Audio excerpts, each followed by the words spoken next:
All right, look, PrizePicks is America's #1 sports picks app, and it's the easiest way to win cash while you're watching games. Here's how it works. You pick more or less on 2 or more players, and you lock it in. That's it. No spreadsheets, no nonsense. If player picks aren't your thing, you can also pick teams now. Winner, spread, total, all in the same map. Team picks are live in 30 states, including California, Texas, my home state, and Florida. Most importantly, new users use code Speakeasy. $5 gets you $50 in lineups for free. PrizePicks. It's good to be right. Ladies and gentlemen, welcome in to the Speakeasy, the best part of your Thursday night. Sophisticated sports talk with the best in the game. I'm the large human being, nicknamed Carebear, standing behind the bar, Kieran Hickey Simple. And I am joined here today with 2 gentlemen who played in the National Football League. Went out there crashing out. One guy catching balls over the middle, pause. The other guy hitting people catching balls over the middle, double pause. Emmanuel Acho was that guy hitting people over the middle, and more importantly, hitting people on special teams. Hey, beautiful people, we have a heck of a show for y'all tonight. Y'all could be doing anything, watching any show. You're hanging out with us. Hey, we got to talk about a lot. We got to talk about the Bachelorette. We got to talk about Luka Doncic's 60-point game. A.J. Brown acting a little crazy on some different podcasts, but A.J. still my dog. Love him. So much to get to on tonight's show. Y'all hanging with us. We don't take it for granted. Carebear, turn me up. So much to get to, and it's time we introduce the Pro Bowler into the building. I'm talking about a gentleman that not only made his mark in the National Football League, being your favorite route artist, but now whenever you look at the NFL football field and you're looking at those guys who are real route technicians, their favorite route technician is this route technician, TJ Hushmanzada, in the building. How we doing today, TJ? Look at that smirk. Hey, you know, you need to come pull up to a training session, but we deep out there. Man, well, my knees get stronger, bro. No, just watch. Just watch. Keep your videos on the sideline. What exactly was Kieran going to do at a training session? Whoa. Hold on. Like, what exactly was... Once he drops some weight, then he can get around them. There it is. He can get around. I get dropping my hips. Yeah, you got to drop your weight. Yeah, you got to drop your weight. Blew a gasket right there. That hurt. That was... Yo! Man, also coming into the Speakeasy, this man is the master of the socials. He keeps the entire chat in line. A father, soon to be father times 2. I'm talking about Social Trey in the building. How we doing today? What's happening, man? Listen, I'm feeling good. My collar's a little jacked up. Let me fix that. Hey, listen, before we get started, like, subscribe, and then subscribe again. And after you subscribe them 3 times, tell your mama's best friend, cousins, auntie, sister's brother to subscribe. All of them. All of them. All of them. All 50 I need 50 new subscribers by the end of the show. At least. Minimum. Hit that button, man. A lot of y'all are watching. Y'all are logged in y'all's account. Y'all been talking trash to us in the chat. You know we're here for y'all. Hit It's that subscribe button, man. It's weird. They're almost like voyeurs. Yeah. They're like peeping toms. Yeah. Like you're here looking through the window, but you're not subscribed. That's just weird behavior. That's weirdo behavior. It is weirdo So behavior. just do better, please. It's crazy. Don't be a weirdo, man. Don't be a weirdo. Be a subscriber. Be a subscriber. That's what you should be. Look, we have a lot to get to, like you said, Acho. We got to start off with my glorious Slovenian bear. I'm talking about Luka Doncic going out there tonight, dropping 60 points. He did that. 7 rebounds. He did that. Hold up, is that defense? He did 5 that. steals. He did that. 3 assists. He did that. 18 of 30 from the field. He did that. 9 of 17 He did that. from 3 in 38 He minutes. did that. Most valuable He did player. that. That's what they're saying. Also, the Lakers won 8 straight games. Go back to Luka, though. Go back to Luka. We got to show you. We got to show you what he was doing Luka out there. Look at this right here, man. End of the game, 1 minute left, up 126 to 121.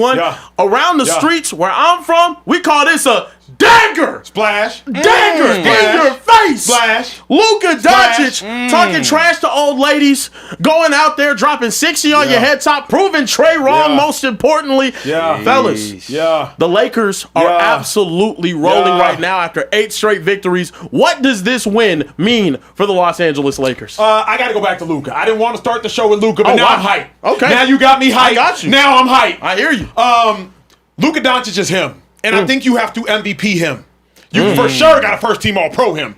You know what I mean? For sure. Absolutely. For sure. It's not even a conversation. Luka Doncic said, hey, bruh, I'm going to see y'all's best run through them, play on a back-to-back, give you 60 ball after I gave you a 40 ball the night before. I gave you 49 and 8. Then I said, you know what? Don't worry about it, JJ. Don't worry about it, Mr. Reddick. I'm good for the back-to-back. Then gave you a 60 ball. And if you want to say it's a non-integral 60 ball, bruh had 19 in the third quarter. Backdoor gave you 20 in the fourth quarter with the game on the line. Bing, bing, step back, splash, in your eye, and ones, buckets. Luka Doncic with 5 steals, 2, because he's also playing defense. I do not know what Kendrick Perkins was talking about when Perk said Luka wasn't first team All-NBA. He might be right.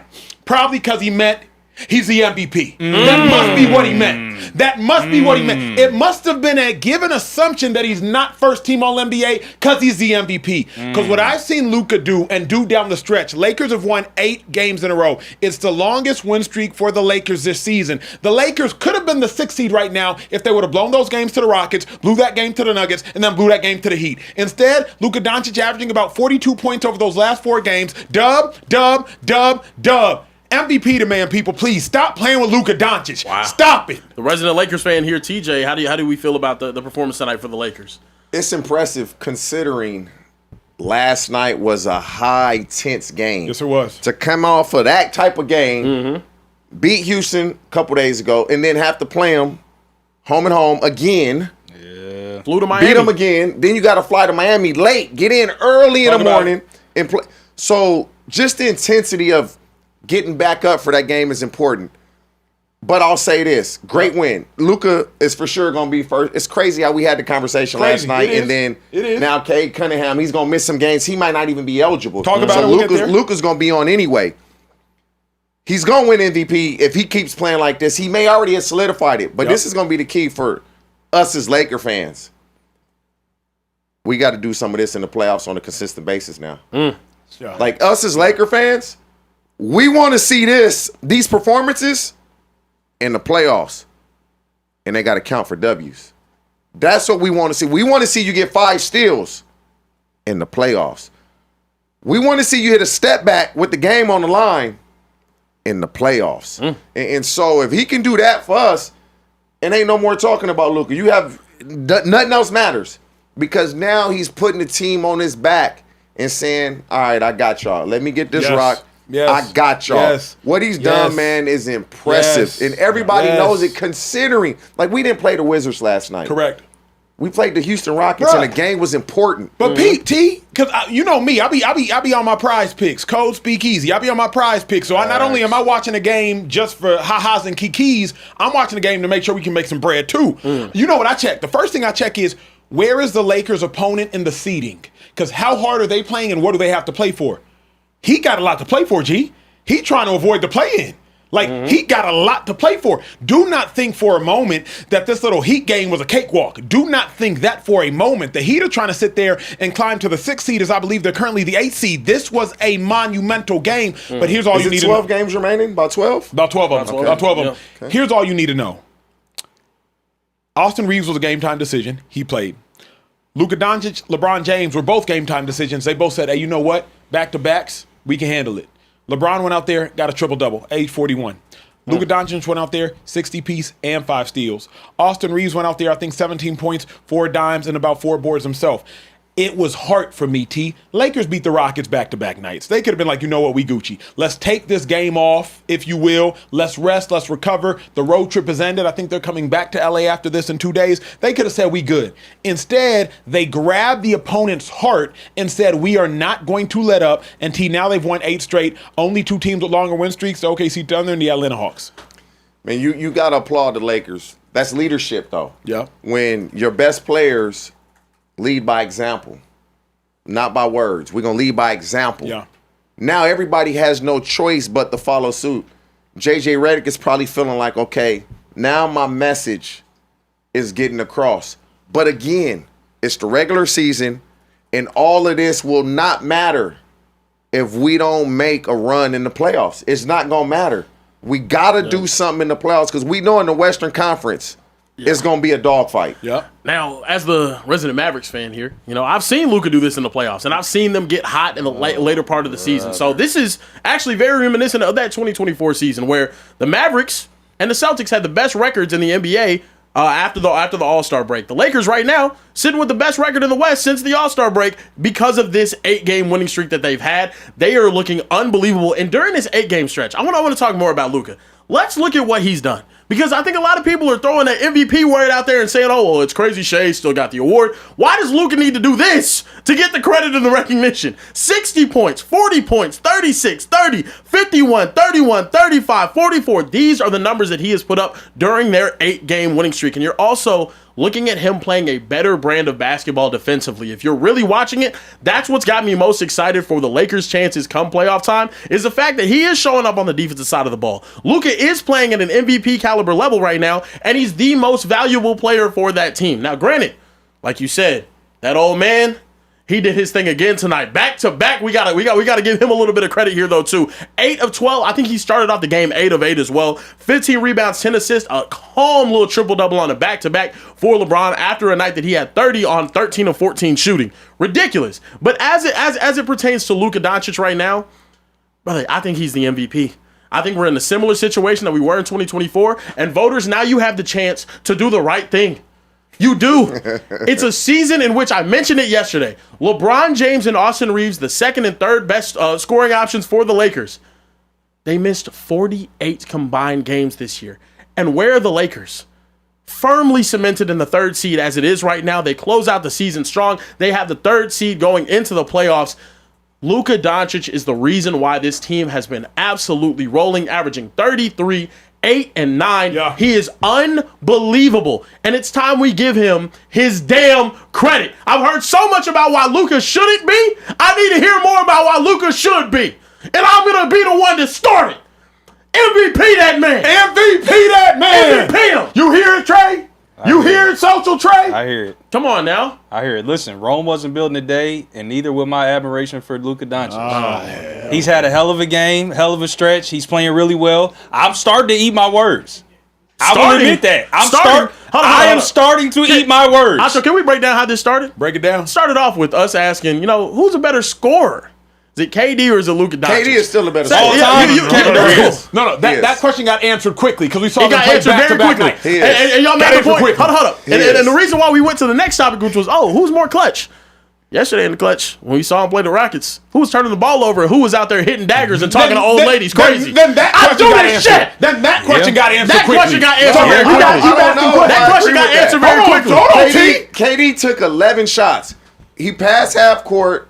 We were doubling him. Yep. We were forcing him to get rid of the ball. He took 11 shots. Hold on now. A little double teaming. Hold on now. That's Hey, respect. hold up. Kevin Durant didn't know what to do with the double Last night, team. did we see what Luka Doncic did whenever they tried to double him at the top of the key?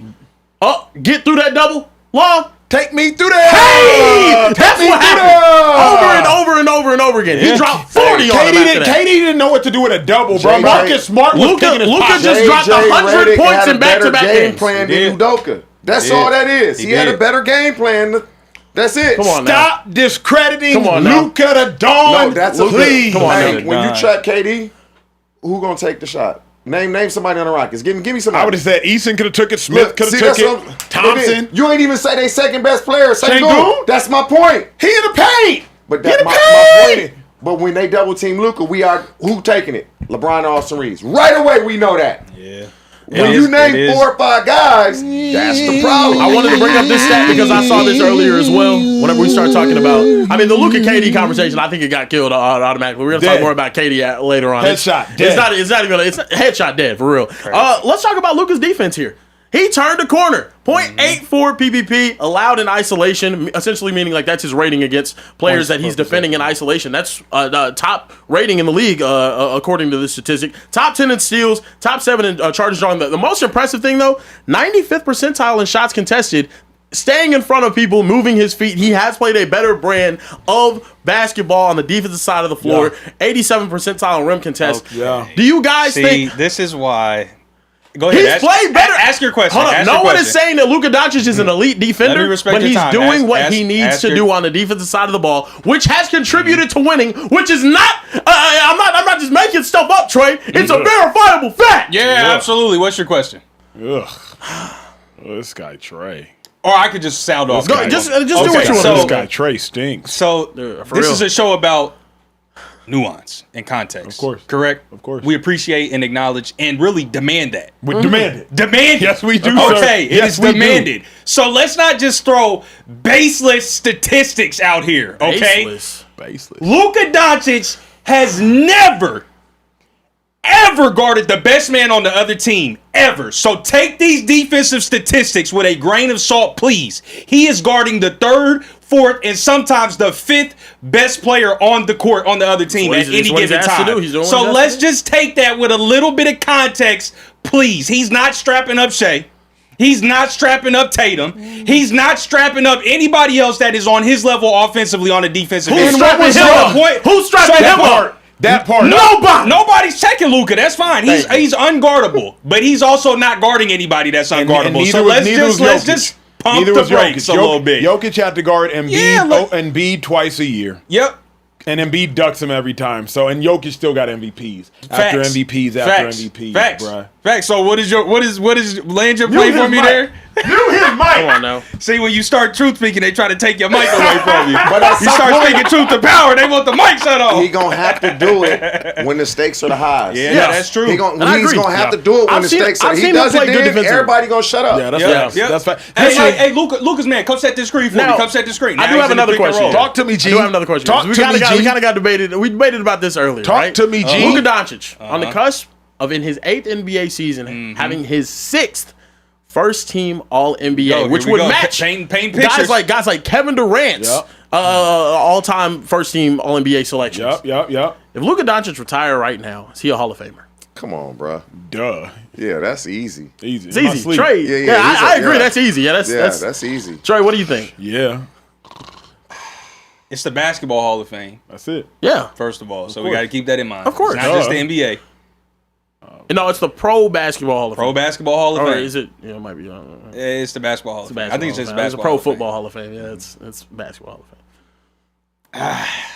What you hiring for? Because he's on the cusp, bro. He's There's on no the cusp. cusp. If he There's no never cusp. played another game, Luka Doncic went out with 60 points like Kobe right Luka Doncic now. is a top 75 player all time if he never played another game. Luka could have retired after the Hall of 2024 He's a top finals, and he's a Hall of 75 player He's all Hall of Fame. time. Hall of Fame. Yes. When you think Yes. about guys that He is a top 75 player right now. Absolutely. Yeah, he is now. So he's in the hall. Yeah, After is. He's in the 2024, Hall. he could have retired, and he would have been a Hall of Famer. I don't agree with that statement. it's No. hard for me, bro. Pause, because he just doesn't have the expansive basketball accomplishments that require you to get in the Hall of Fame. It's not the Hall of Played for a long time. It's not. It is It's the not. Hall It's of not. Fame. It's not. It's Dame not. Lillard's a Hall of Famer, right? If I'm will not be. mistaken, Luka's been to more NBA Finals. Dame Lillard's a Hall of Famer, Yeah. right? If I'm not mistaken, Luka Yeah. Doncic has more first team All NBA. Yes. So he's a Hall of Famer. But Come on now. longevity holds weight when you consider. Okay, so Have for you example, played the game at that high of a level? No, he hasn't. No.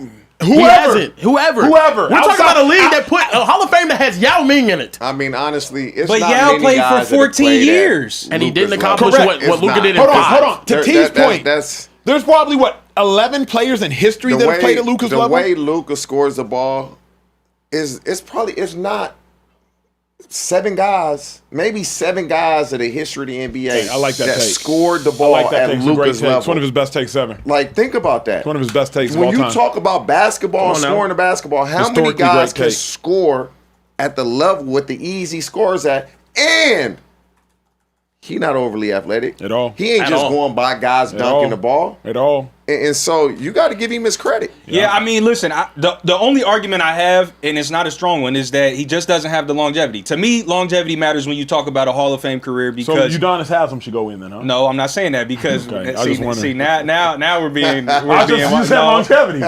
holds weight. It is part of the criteria. Is For 8 me, years? the Is 8 criteria. years not enough? but I was not selected. Look, 8 I met the years is criteria. enough. 8 years. 8 years. 8 years That's and enough. 6. I'm sorry, 8 years, 6 first team all That's NBAs, 7 All-Star teams, and a finals appearance.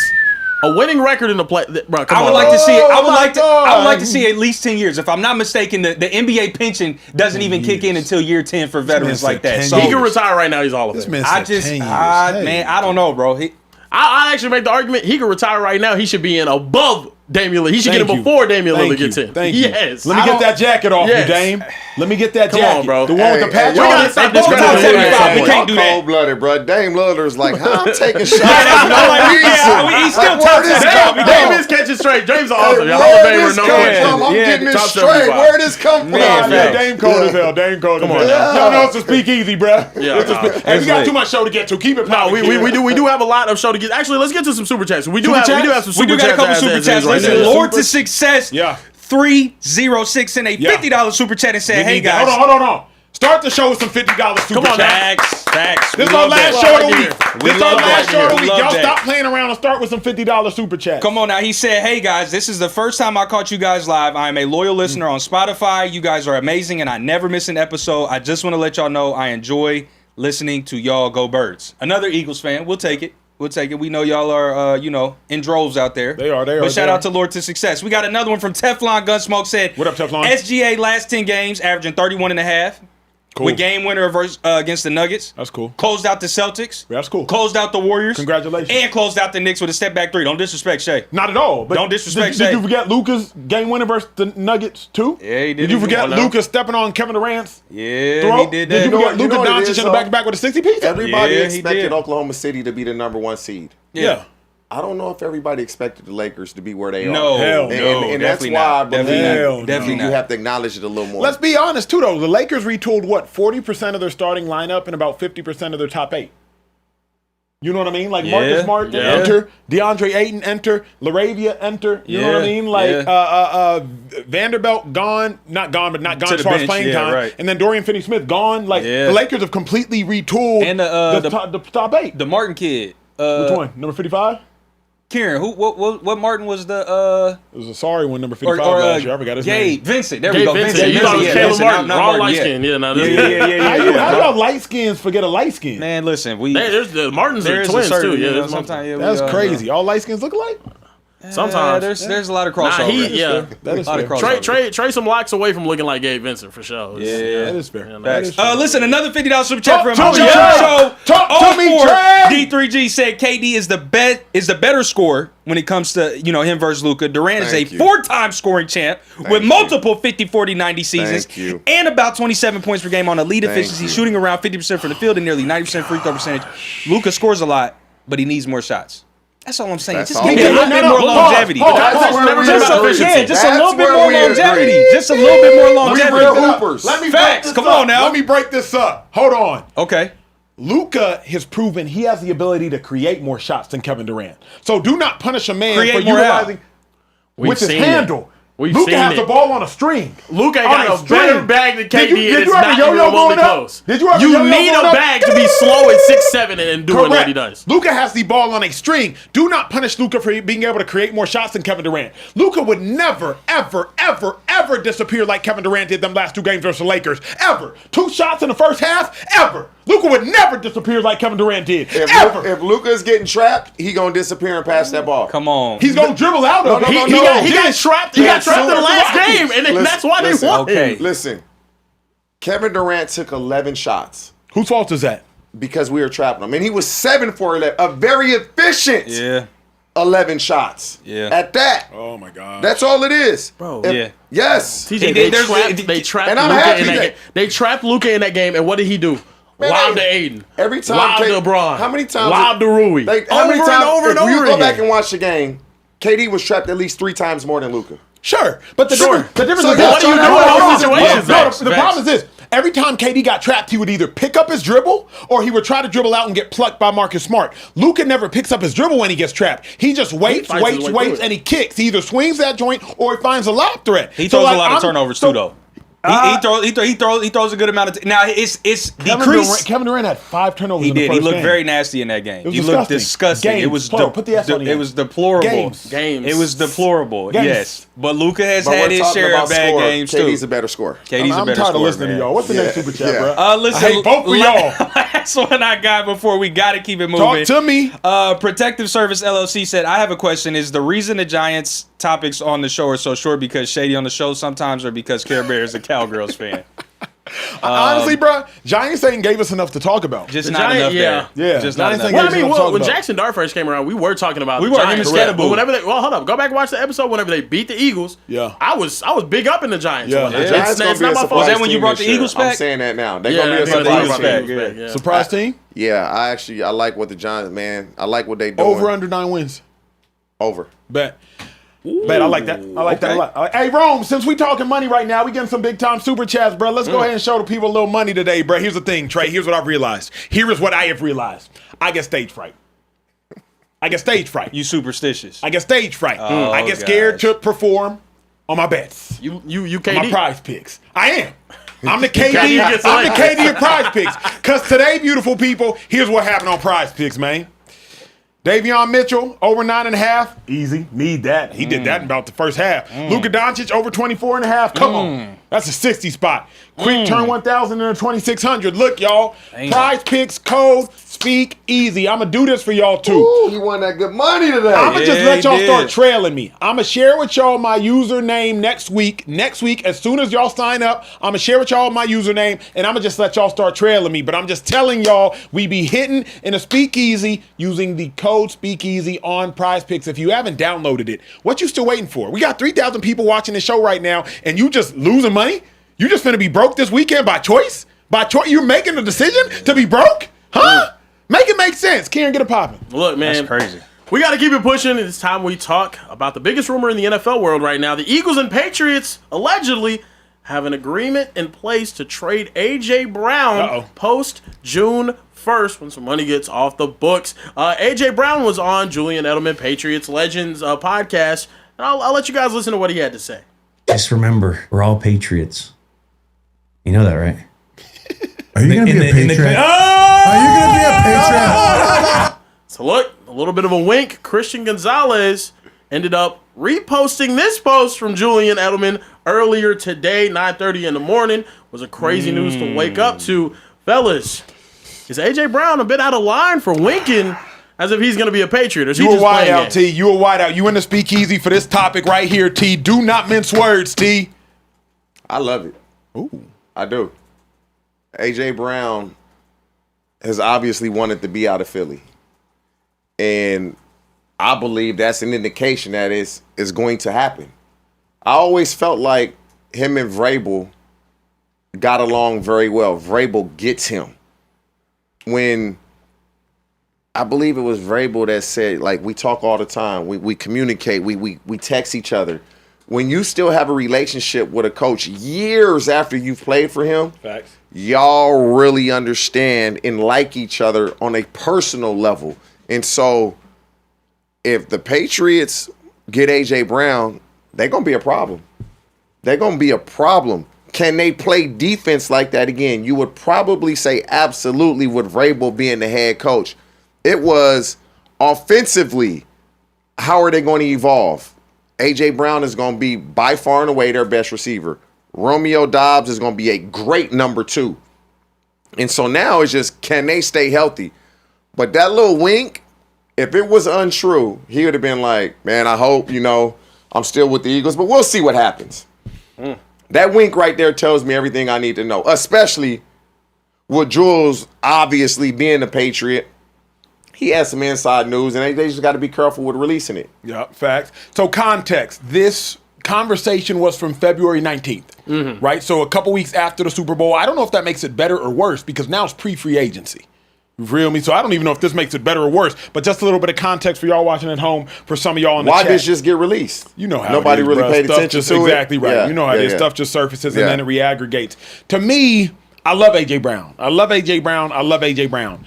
I do not like A.J. Brown teasing his departure.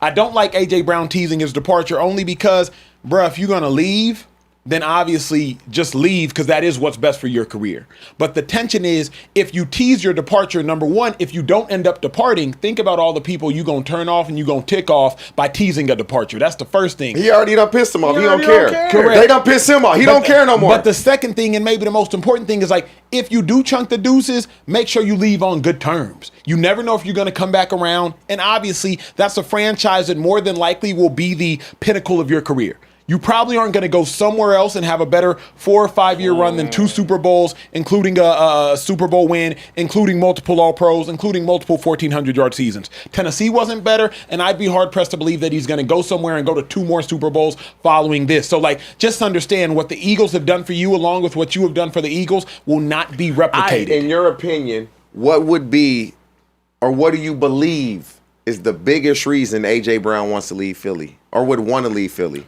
I think the quarterback does not maximize his skill set. Okay, so as long as that quarterback is there, he would never want to go back to Philly anyway. So we never going back anyway. But AJ hasn't won. I'm not speaking on behalf of AJ.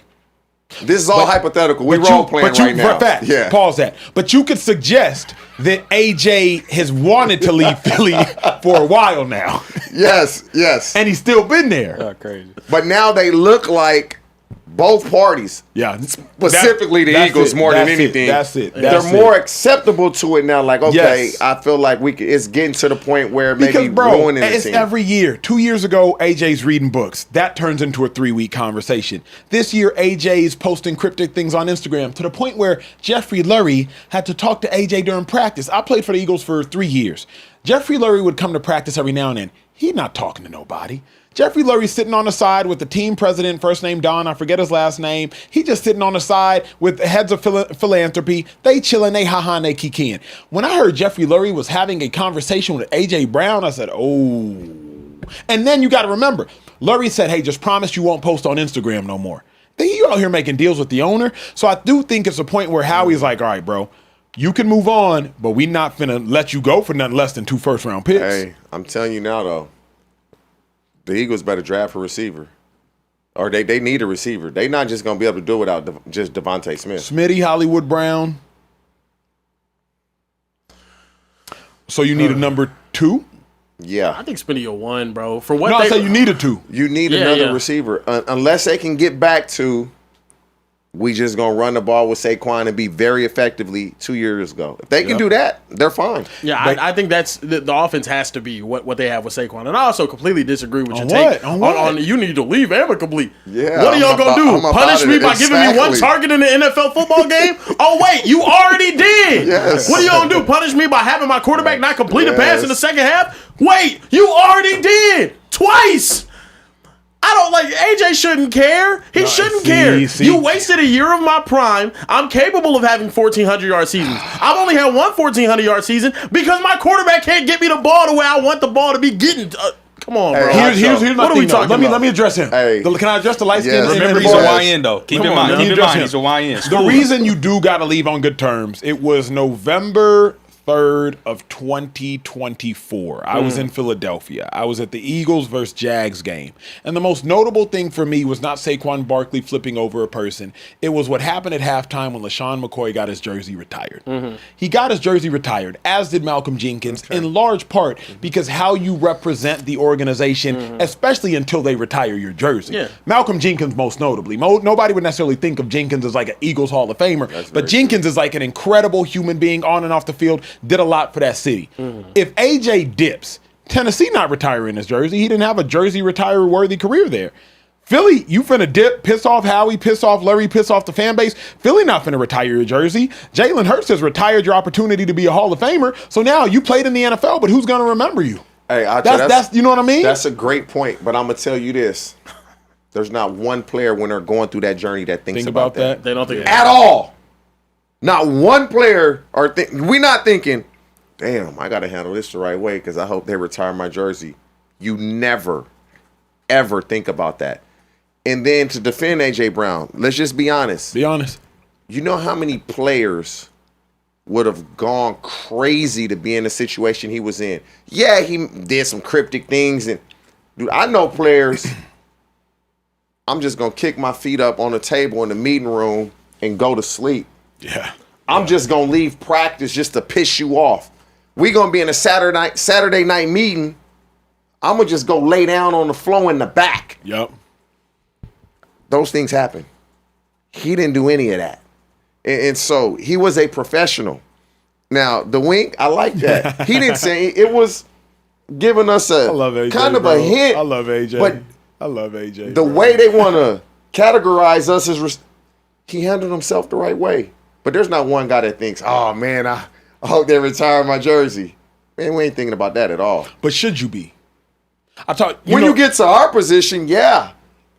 But when you're going through the journey, never. You're not worried about what's happening 5, 6, 7, 8, 10, 12 years down the line. We're worried about right now.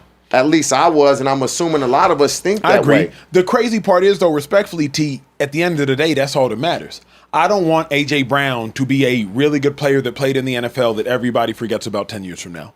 A.J. Brown should be a player we're discussing when we mention the greatest receivers of the generation. Like, he should be a player. When we're discussing those all-decade players, A.J. Brown should come into that conversation. Whether he gets his jersey retired or not, because he won a Super Bowl with the Eagles and because he was a main part of them winning a Super Bowl, he'll never be forgotten. They might be upset, though. Can I be honest, though? I don't think us people that do this type of talking, and there's going to be people behind us like my guy here, they not forgetting that. Mm-hmm. They not forgetting that. Also, can I be honest? I think AJ should be in those conversations talent-wise. I don't think he will be because of what he's been limited to. To me, that's where the frustration comes on AJ. If I'm speaking on AJ Brown's behalf, is like, dude, I believe I have a Hall of Fame level talent and skill set, but I've been limited because of where I'm at. So if he thinks he can go with Drake May, a young, talented, promising quarterback, Josh McDaniels, a dude that's an amazing offensive coordinator, and they can team up and give him the Hall of Fame finish of his career that he needs in his prime, I'm all for him doing that by any means possible. And then he can get his jersey retired in New England. Acho, you made a statement that I gotta ask you about. Talk to me, G. You said playing with the Eagles has ruined his chances of ever getting in the Hall of Fame. You said that about 4 minutes ago. Yeah. You really believe that? Yes, because this is A.J. Brown's physical prime.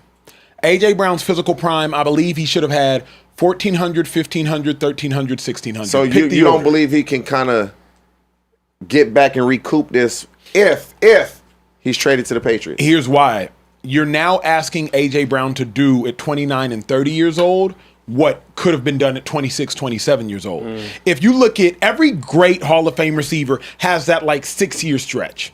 Antonio Brown has it. Julio Jones has it. All the greats, you know this. Chad Johnson have it. They got that 6-year stretch. And that 6-year stretch, you have a 1,300-yard season. You probably have a 16-plus 100-yard season. And you have another like 12 and a 1,400-yard season. It's in that stretch. AJ, he didn't have that. He had 14, 1,000, when realistically he should have had probably 14, 16, 14, but whose fault 13. That's not his fault.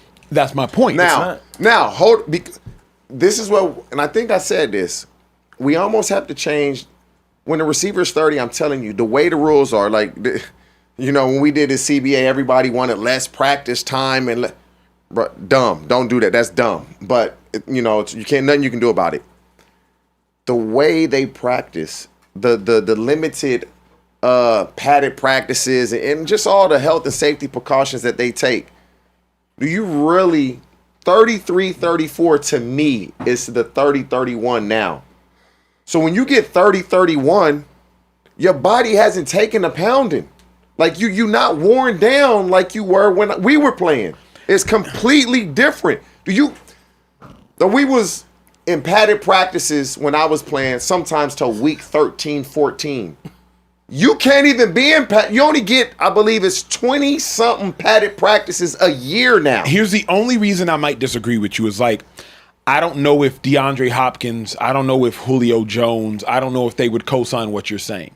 Because I've watched DeAndre Hopkins at 33, 32, 34 not be the receiver he was at 28. DeAndre Hopkins, in his defense, let's just be honest. Who is the best quarterback he's ever played with? We don't even have an answer because we don't know. Yeah. Deshaun? We don't know. Yeah. And how fast was that? How many seasons he played with Deshaun? Like 3. Yeah. 3 seasons. And so Hopkins, he's not even, he never really got to play with that level of a quarterback for a long time. At any 3 years is small. And so Julio had Matt Ryan. Mm-hmm. He went to work. They helped each other out. And so I really believe everybody's training year-round now. Yeah. These dudes is in shape year-round. Yeah. And the way the rules are, I just really believe A.J. Brown going to go 4-5 years of crazy work. Shout out to Shady. Yeah. if he can get with the Patriots and Drake May. Yeah. I just think it's also, this is the point of A.J. Brown's career where it's like, how many more years of your prime do you have? And you kind of need to maximize these years, though. Around this age, this is where we saw DeAndre Hopkins get traded to Arizona, and he had a worse quarterback than what he did in Houston. And then you saw that, like he had a great first year, and then maybe injuries or whatever it was. You just never know what's going to happen. With A.J. Brown, he's unbelievably talented. I just want to see him in a situation where he can go thrive and show the amount of talent that he does have. So that's just how I feel on that topic. Trey, what's up with these super chats before we move? My brother, talk to me, please. Say less, man. They were high on that KD conversation, so we cannot revisit it, but I would at least read your super chats. The Donathan jumped in the super chats and said, "What's up, fellas? KD is old now and has been injured a few times, so he's not as explosive as he used to be, but he's a more pure scorer than Luka.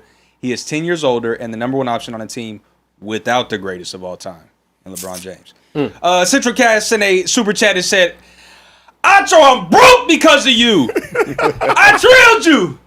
My pockets is low because I sent super chats and trail you.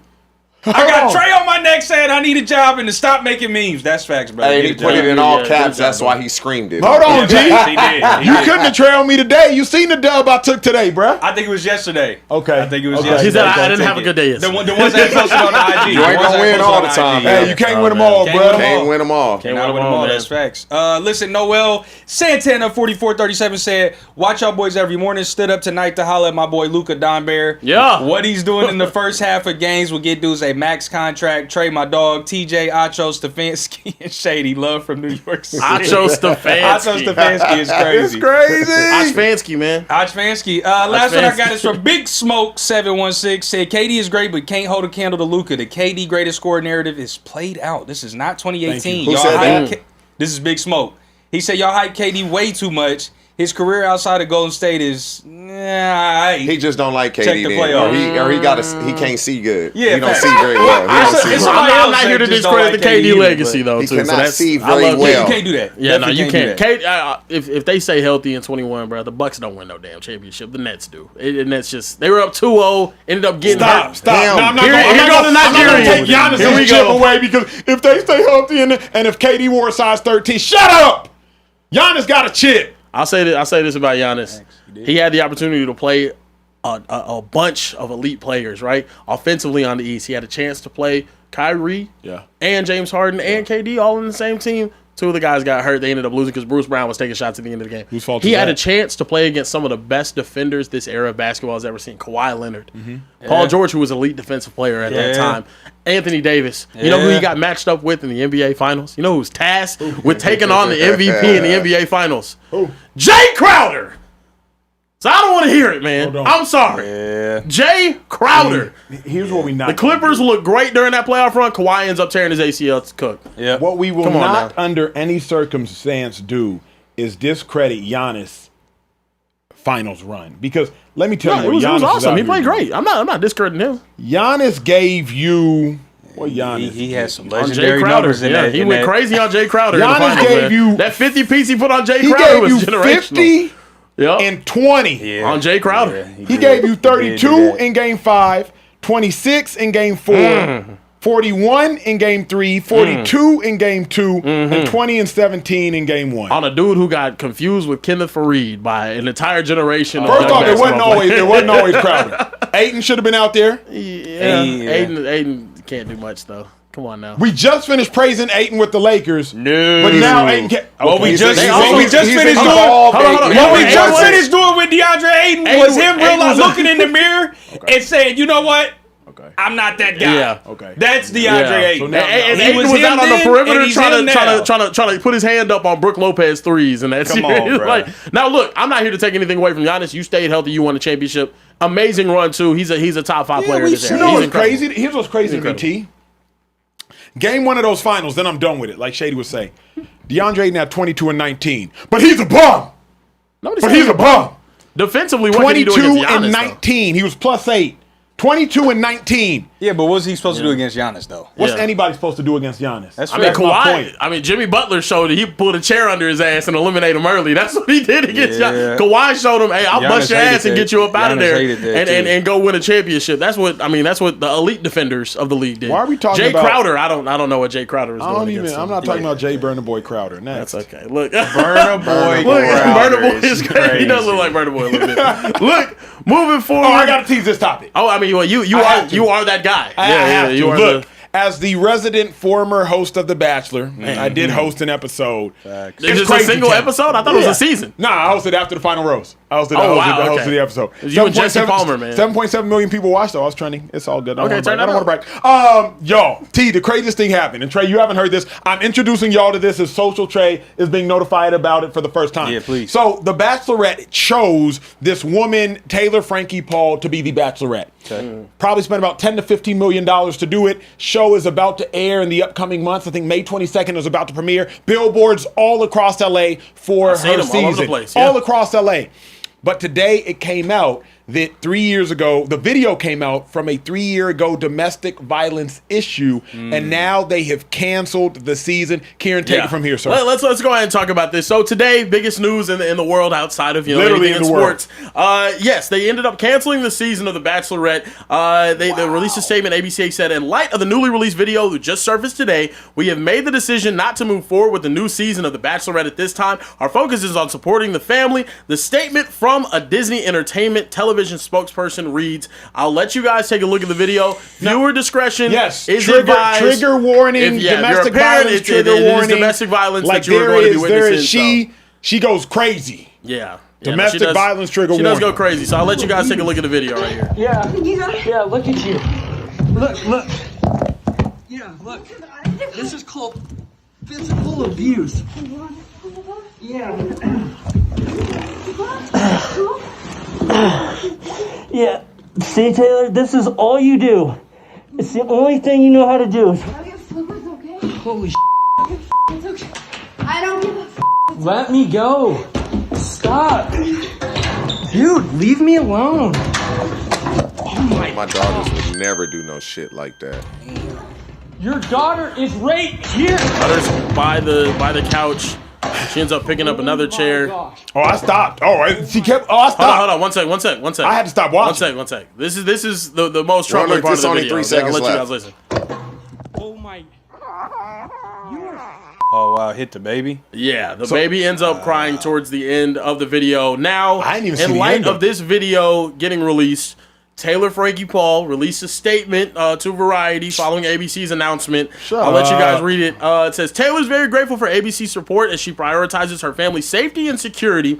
After years of silently suffering extensive mental and physical abuse as well as threats of retaliation, Taylor is finally gaining the strength to face her accuser and taking steps to ensure that she and her children are protected from any further harm. The statement from her spokesperson reads, also, this is kind of the craziest part of the statement, there are too many women who are suffering in silence as they survive aggressive, jealous ex-partners who refuse to let them move on That shit with their irritates lives. me. Taylor has remained silent out of fear of further abuse, retaliation, and public shaming. She is currently exploring all of her options, seeking support, and preparing to own and share her story. Fellas, how do we feel about, one, the situation, and then two, her response to these claims? I'm sick.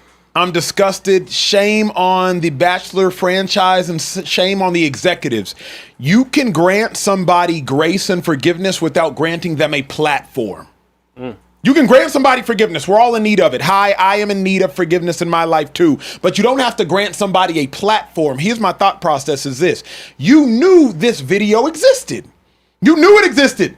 Same exact situation as the Ray Rice incident. When Ray Rice got 2 games, but then when the whole world saw it, Ray Rice got suspended indefinitely. You knew this video existed, but we are such gluttons for ratings that we overlooked the existence of this video, and you tried to platform her anyway. And my thing is this. I'm not going to call the Bachelor franchise courageous for canceling this season, because I'm not going to applaud a fish for swimming. You did what you had to do. You weren't courageous for it. You just got called out by the public. That's what the heck happened. It's utterly embarrassing, and I'm also glad because there's such a stigma around domestic violence only being one way, only being the man exerting domestic violence towards a woman. But like you saw clear as day on camera, her aggression, clear as day on camera, her seeing red, clear as day on camera, her complete lack for her surroundings, including the young life that was in the room. So I'm disgusted by everything, including how the franchise handled it. Everything you said about the network and the Bachelorette, come on, man. This was out. Furthermore, why the hell would they put out that weak-ass statement? You kidding me? Now she's going to try to play the victim after it seems as if everything that we just saw, that man stayed as calm as could be. Yep. He didn't retaliate. He was trying to diffuse every situation. And they'll say, oh, he was only doing that because he was recording. All I can go off on is what I saw with my own two eyes. She was the complete aggressor. He walked away. She kept going. She's throwing chairs at him. If that was a man doing that to a woman, we'd be calling for him to be put in prison. Oh, my gosh. So now that the roles are reversed, and this is what I'm talking. And every time we talk about things of this nature, I have 3 daughters. Yep. They better never, ever put their hands on a man like this, because we're stronger than you. You should know what the consequences are going to come with that. Then now you're going to put me in a position. My kids know better. They not doing that. She need to go to jail for this. You going to put out this statement?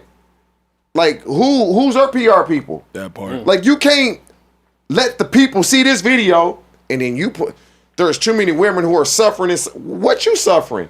They canceled The Bachelor? That's the suffering you talking about? Like, I don't understand these PR people that put this out because she's a woman that no, she was aggressive, punching him, choking him, slapping him, kicking him, throwing chairs at him, stools, hit her own child. But somehow she'll probably say he hit the child. Correct. Here's the other thing that kills me, G, is like she pled guilty for it back in 2023. And in the police report, it says that she threw things. So The Bachelor knew this existed.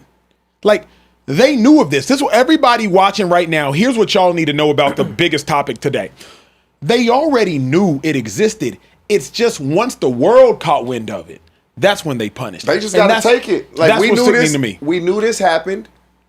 She made her amends. She went and got help, whatever it may be. So this happened 3 years ago. Yep, 2023. And now you want to tell your side of the story. Why now? Why you didn't tell it last year? Why you didn't tell it the year before?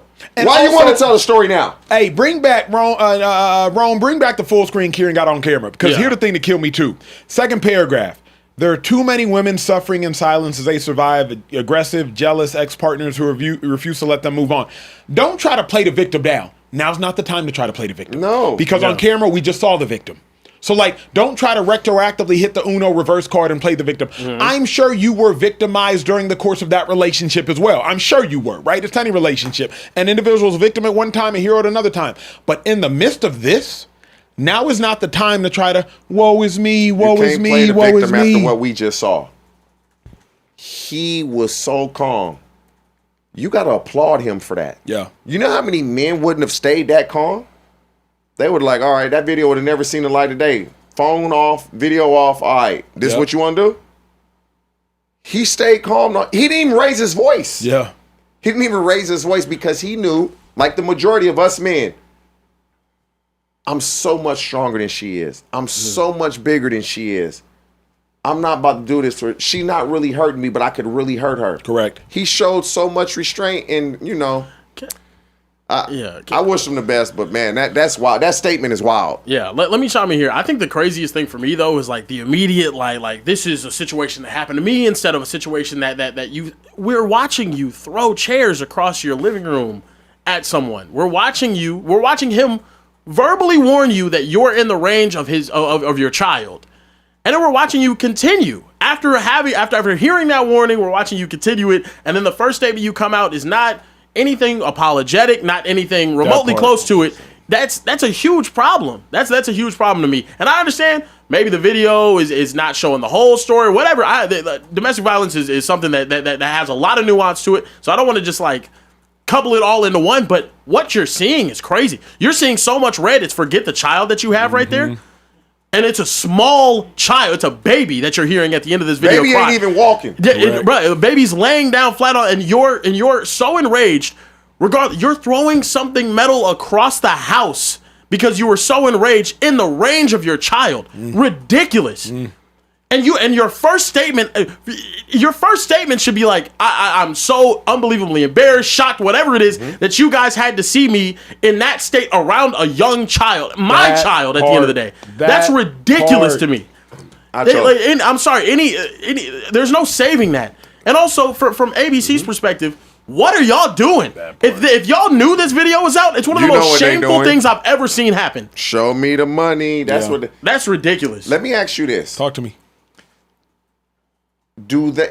I'm assuming she feels like, do they make a lot of money after the people that are on the show, The Bachelor, The Bachelorette? Yes. Has she seen these dollar signs go down the drain now because she won't be on the show? 1,000%. Not only is she going to see the future of her reality television livelihood, because she came from Secret Lives of Mormon Wives. So she came from that reality show. She's the first She was a Mormon wife? Okay. She's the first Bachelorette that's been chosen outside of the franchise. Usually, if you're on The Bachelor, you're one of the 25 women. If you're on The Bachelor and you do not win The Bachelor, if you're not the woman that he proposes to, they usually cast the Bachelorette from the season of The Bachelor. Whoever didn't win it. Exactly, from one of the women that didn't win it. Okay. She's the first one that came from outside of the franchise. So, Pete, they handpicked her. Let me tell a story. I rarely ever tell this because I don't ever talk about the time I hosted The Bachelor. You're going to find this fascinating, Trey. Bet. I get a call to host. I don't get a call to host The Bachelor. I get a call saying, hey, we are interested in you hosting The Bachelor. It came down to me, Michael Strahan, and Tyra Banks. They wanted to keep it in the ABC family. Michael Strahan hosted Good Morning America. Tyra Banks at the time hosted Dancing with the Stars. I said, you can find somebody more famous than me. You won't find anybody better than me. Ultimately, they asked me to end up hosting it. But before they asked me to end up hosting it, severe background check after background check after background check. Not only do they do that, they give me a whole booklet in order to host just this one episode and debrief me on all of that. Not only do they do that, they give me all of the DVDs of the packages from every character that I'm going to have to talk to during the course of their season to make sure that I am well prepped, as they have completely studied me and my history. I say that to say the franchise knew everything you needed to know about this woman, and they turned a blind eye. And that is what, to me, is disgusting. They turned a blind eye because they didn't think a video existed. That's correct. Why. That's why. And as soon as they found out this video existed, they were like, uh-oh, we just got caught. And I'm tired of seeing it because we saw it in the NFL too. When Ray Rice hit his romantic partner, it was a 2-game suspension. When the video came out and we saw him knock her out in the elevator and drag her by her hair, he never played in the NFL again. Stop waiting for videos to be released to punish people when you already know the integral thing to do. Simple as that. Trey, any reaction? Man, it's a lot. This is a loaded situation. I think, domestic violence, first and foremost, condolences to the young man that had to go through this. Because too often we neglect the possibility and the reality that men can be victims, first and foremost, of domestic violence. But it is a real possibility and it is a real reality. So sorry to that gentleman for sure. Secondly, there's so much that has gone into this situation with her, just from my quick, catching up on the story. Like this is an example of what pretty privilege gets you in America. Having the complexion for protection gets you in America. Imagine a black woman with 2 baby dads being on The Bachelorette. Would that ever happen? Come on now imagine it with a domestic violence allegation. Come on now. Never in your life would you ever see that. Come Never. on, bro. So it's a very loaded topic, subject, situation. My heart goes out to even more so than not the victim, but my heart goes out especially to the contestants that now have to lose out on their bag. When you get on these reality shows, especially one as big as The Bachelorette, you get so many brand deals, ad placements, whatever things that your social media just gets bolstered. You get a lot more followers. Brands become excited to partner with you. Billboard in West Hollywood right now, She lost all kinds of money. I'm not even talking. Forget her. I'm talking about the contestants. Yeah. Because everybody eats on these reality shows, and now Really? if I'm a contestant and now I just missed out on hundreds of thousands of we've seen it with what's the young show with the kids Love is Blind or Love Island. Maybe that's what it is. Love is Blind, Love Island. Like Alandria and all them, like they go from nobodies to somebody's overnight with hundreds of thousands of followers. They never have to work It's a life-changing again. opportunity. Yeah. And so now because ABC, y'all didn't do a thorough enough background check or did one and then ignored it. That part. Now I don't get to eat. Oh, I'm furious. Because you also got to remember, you get sequestered and you put your phone up for about 8 to 10 weeks during these shows. Oh. So these dudes have either quit their jobs sacrificing. or paused their jobs, left their families, left their hometowns. The Bachelorette, the Bachelor house it's right up here in you take the 101 Somewhere and in you stay Hollywood, straight. huh? It's like the west. If you go in towards like to. Oh, so it's in the valley. Yeah, it's in the valley. Oh, it's Topanga up, Canyon or yeah, whatever? you want right over there. Yeah, Yeah, it's in the valley. It's right by that Four Seasons off the 101. Oh, like, bro, like you have to put your phone up. Don't talk to nobody. You do all that, and the show doesn't even air. Oh, I'm talking about So you probably furious. gonna quit your job and everything. Yeah, you have Oh to. yeah, because you think you're about to be the next reality star, and it's different for everybody. You may not get, become a movie star or whatever, but you gonna get a lot of followers and can be a social influencer and get brand deals and all that stuff. And now none of that. No None more. of that. Happening no more. That's No. unfortunate, man. Frankie tripping. We got to keep the show pushing. Keep it pushing. Enough of Acho's show. We got to talk about Cade Cunningham. This broke my heart when I saw it today. Yeah, Detroit Pistons star, 1 seed in the East, having the best season of his career, has now been diagnosed with a collapsed lung, and he's expected to miss an extended period of time. There's also, he's probably not going to be eligible for NBA awards now because he hit 61 games. You need to hit that 65 game threshold, so hopefully he can come back, maybe play the last 4 games of the season. If I'm the Pistons, I'm letting him walk on the court and then walk off because he deserves. I'm so serious. He does deserve that after what he has done for the Pistons this year. Also, I'll let you guys take a listen to what Kenyon Martin had to say about the 65-game rule hurting someone like Cade Cunningham's legacy. I'll let you guys take a listen. Right? That's not right. That ain't right at all. Because you can't tell me he's not first-team All-NBA, man. Like, that ain't right, man, at all. And I've been saying it. Like, if you in and out, and you missing 20 games here, fit like then he playing. He's playing. Like playing through shit, been dog. Like that's weak, man. Yeah. Yeah, that's disgusting.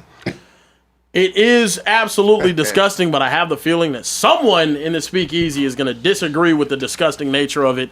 Does this situation prove that the 65-game threshold for NBA awards is stupid? This situation doesn't prove it.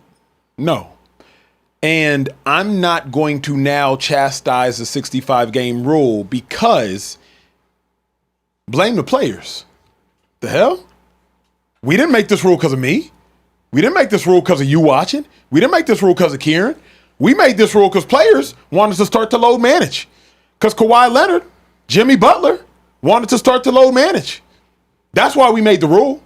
And now that an individual who shouldn't have to suffer under the rule is suffering under the rule, look at Kawhi. Look at Jimmy. Don't look at me. We made the rule because of the players, because the players were starting to cannibalize their own game that pays them significant amounts of money because they didn't want to play a child's game. They didn't want to play it. And now that it is impacting one of their own, now we want to revolt. Everybody that's upset, have that energy for the load managers. Everybody that's upset, have that energy for them. Please don't get mad at me. I did not make the rule. I didn't make the rule. I'm not punishing Cade Cunningham. Kawhi's punishing Cade Cunningham. Jimmy Butler's punishing Cade Cunningham. Not Emmanuel Acho. So unfortunately, it sucks. It absolutely sucks. But the NBA players made their bed, and unfortunately, Cade has to lie in it. I said this when Jokic got hurt on this show. And when I said it, people started kind of regurgitating what I said, so I'm going to say it again.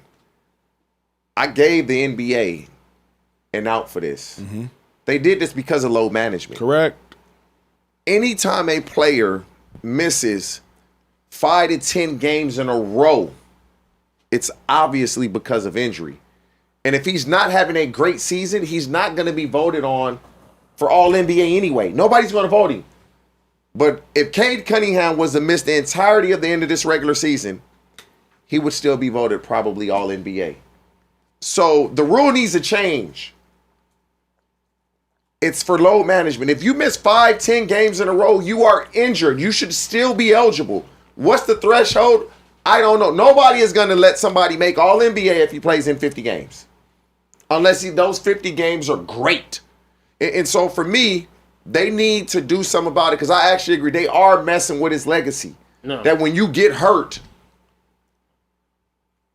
I can't get these honors. It was for load management to prevent people from not playing because the fans spend their hard-earned money to go watch superstar A, B, and C to play, and now he's not playing. Let me ask y'all this.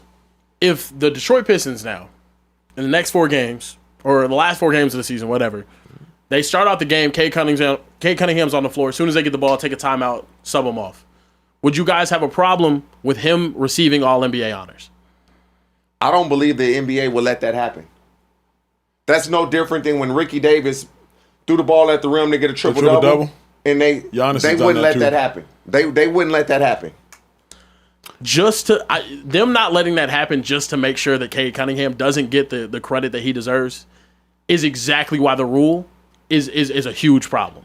I'm sorry, it is. Now look, I feel like I'm like this whenever I'm talking to Acho about load management. Yeah, bro, so you gotta understand, it's not really, come on, bro. Load management, yes. I understand the frustration. You want to go see players play. Whenever you pay for that ticket, you want to go see the players that on the teams that you're rooting for. I completely understand the frustration with it. But also, I more so understand the frustration whenever your team's in the playoffs and a dude has a ruptured Achilles because he's overstressed his calf. That sucks. It sucks. We see injuries over and over and over and over and over and over again come playoff time because these dudes are overworked physically. There's more movement in the game. It's a proven thing. I'm not even here to get into that argument, though. Cade Cunningham deserves to receive All NBA honors this year. Cade Cunningham turned a team that broke records for being ass. They were record-breakingly ass, not but 3 seasons ago. Yeah. And now they're the 1 seed in the East, and you're telling me 4 games is going to be the difference between us looking back and saying, oh, Cade Cunningham, how many All-NBAs does he have? I think they have, 12 games left, 13 games left? 12 so you had 61, but he's missed. So he's probably already missed 4 to 5 games then. Yeah, correct. Which is fine. It's okay. Yeah. And it's just not the same it's not the same era that there was before. And to me, I mentioned this the other day. If we're talking about a league that in the 90s had Michael Jordan receiving 9 MVP votes and finishing 11th after playing 17 games, why are we punishing players of today for not playing in 65? You're telling me that the difference between Cade Cunningham being an All-NBA player, being recognized as a top 10 player in the NBA that season, and not is playing in 4 games? It's bullshit. Here's my problem, bro. We too grown to be acting like kids. Here's what I mean. Kieran, don't smack your lips. Come on. Here's what I mean. T, you know this as a parent. Trey, you know this as a parent. If you're not working, Trey, listen to your boy if you can. Yep. As parents, y'all make rules. Facts. And y'all make rules that ultimately end up being umbrella rules, right? You have multiple children. About to have multiple. Umbrella rules. If one of your daughters doesn't know how to maintain curfew, then, hey, I need you to be back at 10 p.m. at night. I don't care if you were at the library tonight. You was out at a party the night before and a party the night before. So the rule, unfortunately, is going to punish you when you want to be at the library. I didn't make the rule because you was at the library. I made the rule because of misbehavior. Unfortunately, when you actually are behaving, you still fall under the umbrella of the rule. That's what adults understand. That rules put everybody under the umbrella, even if you're not supposed to be. You're not supposed to speed. Trey, if your wife's pregnant, you gonna speed. You still gonna hear whoop whoop. Yeah. Speeding to the hospital, but you still gonna get pulled over. You might inevitably get out of the ticket, maybe, but you still gonna get pulled over because you broke a rule. Because there's an umbrella rule for misbehavior. To me, we're acting like children when all of a sudden we want to skirt our way out of the rule when the rule was made because of the misbehavior of the NBA athletes. Kieran, if Adam Silver randomly said 65 games, I'm with you, bro. I'm with me and you lockstep. He had to do this nonsense because of the players. So now what you want to do, bro? He didn't have a choice, Kieran. The players tied his hands. They tied his hands. They need to just have amendments to it. Amendments. That's all it is. That's what I was gonna say. So even actually, the example I think that was a great take, great analogy as always. I also think the example you gave, the police pulling me over, you said I may get out of the ticket. You might. The officer may make a concession for me, given the extreme circumstance of my pregnant wife about to go into labor being the reason why I'm rushing. Yep. A collapsed lung causing me to miss the threshold by 2 to 3 games and no concession for that. I do have a bit of a hard time with that, man. Because, like you said, the rule was made on the premise of load management, faking injuries, exaggerating injuries, these types of things. So it expands the gray area a lot. Because then, my back hurts and I just can't, I can't play. Well, you can't get awarded either. I don't hate that. What I do hate is a diagnosed collapsed lung. Okay, here's my problem now. Here's my problem. T played in the league 12 years. Never won a discredit a year. I played in the league 4. In the league, an injury is an injury is an injury. Look, I got the surgeries to prove That's true. I got you. An injury is an injury is an injury. So like a collapsed lung and my torn MCL, a collapsed lung and my broken thumb, a collapsed lung and my torn groin, a collapsed lung and my torn adductor. Hey, your collapsed lung ain't no better than my. I didn't choose my injury either. Yeah. So now the other question then, Kieran, where do you draw the line? You draw it at 61 games? Let's draw it at 59 games next year. No, right. I don't think it's that. I think it's what TJ said. It's the voters should vote. And if you feel like he was all NBA at 50 games, like his impact was that large, vote him all NBA. But if you miss games because of injury, they shouldn't die. Then here's my problem, T. Here's my problem. Love this conversation. Glad y'all here. We got about 3.5 thousand in the Speakeasy right now. Shout out to y'all. If you aren't subscribed to the show, what are you doing? Trey said he wants 50 subscribers by the end of tonight's episode. Subscribe. Let me keep it pushing. Trey also said he wanted to do that. Here's a problem. Shut up, Kieran. Kieran on one today. Here's a problem, though, T. If you wanted to do this, just make that the rule. Just let the rule be, hey, voter discretion, period. We're not going to have a 65-game threshold. Just say, because I'm an MVP voter in the for the NFL, MVP, All-Pro, All-Star. They can have the 65-game limit for the load management. But if you miss 5 to 10 games in a row, that's not load management. You're hurt. Yeah. You'll miss a game here, a game here, a game here, a game here, maybe 2 games here. You're not missing 5 games in a row for load management. Can I bring this up, Please, though, too? ahead, This sir. is the video of the injury. This is Cade Cunningham on the 1 seed in the East, playing the bum-ass Washington Wizards, the team that just gave up 83 points. This is him hustling on a night that he honestly didn't even have to play. They might have been able to handle him without him. He's out here. This is what happens. He ends up taking that shot. He ends up having a collapsed lung. He's out there hustling against a dog crap team because he's not load managing. He's not. He's actually going out there and competing against one of the worst teams in the NBA, a team that just gave up 83 points in a basketball game to Bam Adebayo.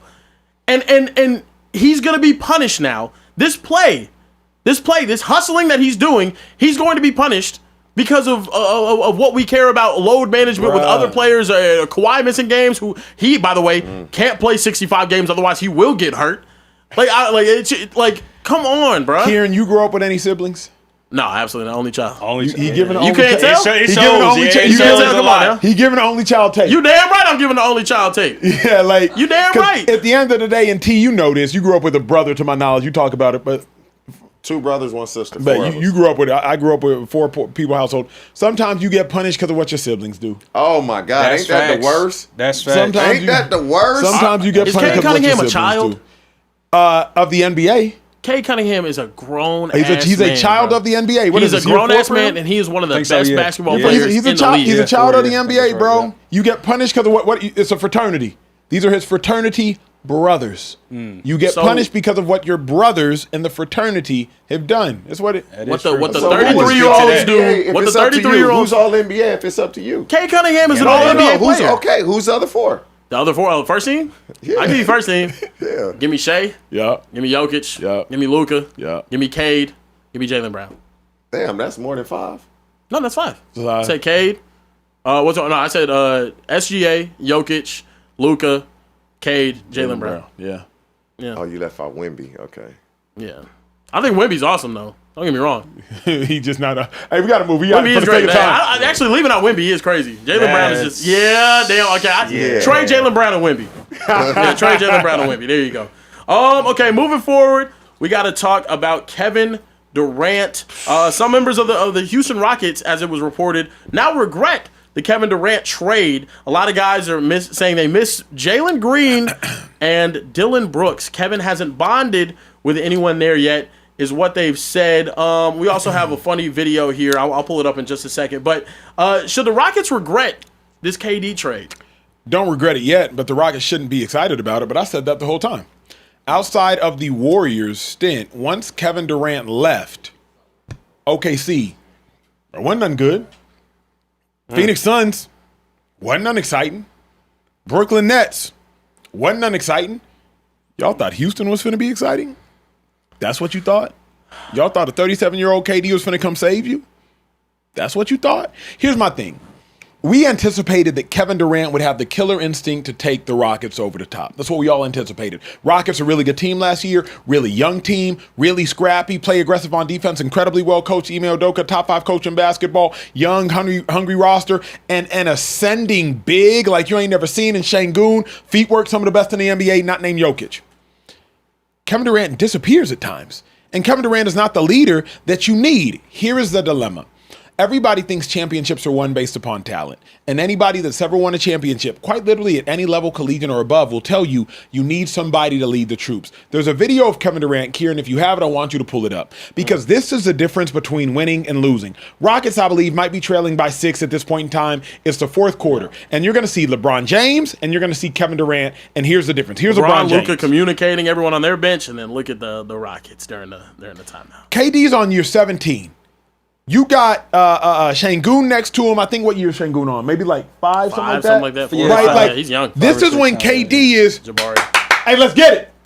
Fellas, let's get it. Lock in. Hey, one possession at a time, y'all. Hey, one possession at a time. Hey, Şengün, I'm going to find you. Hey, if you get double, kick to me. Hey, if they double team me. Hey, this is when your leaders are supposed to take over. But if you all will remember, Kevin Durant said, I believe it was October 23rd of 2017, he said in a Sports Illustrated interview, I do not want to be a leader. Close quote. If you doubt me, Google it. Look it up. Google's free. He said, I do not want to be a leader. This was in response to going to Golden State. So I say all that to say, T, if you get Kevin Durant to think you're going over the hump, what hump they getting over? Man, the Rockets is making excuses, man. I don't like this type of shit. I don't, because they miss Jalen Green and Dylan Brooks. What, to get knocked out the playoffs just like you did last year? Because that's what's going to happen. What they should regret is not going to get a point guard. That's what they should regret. But they going to try to put this all on KD. Y'all knew y'all didn't have a point guard when Van Fleet went down. Go get a point guard. That's what you should regret. KD not the problem. They don't have a point guard. KD is in what, year 17? Yes, sir. He's been this way his entire career. So when somebody has shown you for 16 years who they are, when you going to believe them? Believe them. When you going to believe them? Come on now. So now why are you surprised? You should have went and got you a point guard. We talk about Luka on defense. You know who was way worse than Luka? Şengün. Way worse. He don't want to play no defense. All he want to do is get buckets. He going to let you score to see if he can score. He the boxer that's going to let you punch him because he feel like he hit harder than you. He going to knock you out. No defense at all. And so could KD be better, more of a leader? If he's saying what he is, what makes you think you're going to change him? The regret is when they could have gone and got Chris Paul. You don't think he could have helped? He would have been the leader they looking for. They could have gotten Chris Paul. Once the Clippers said, go ahead, they could have signed Chris Paul. They chose not to. It's Shaw's fault. Don't stop trying to blame him. This is the organization's fault. Here's my question, OT.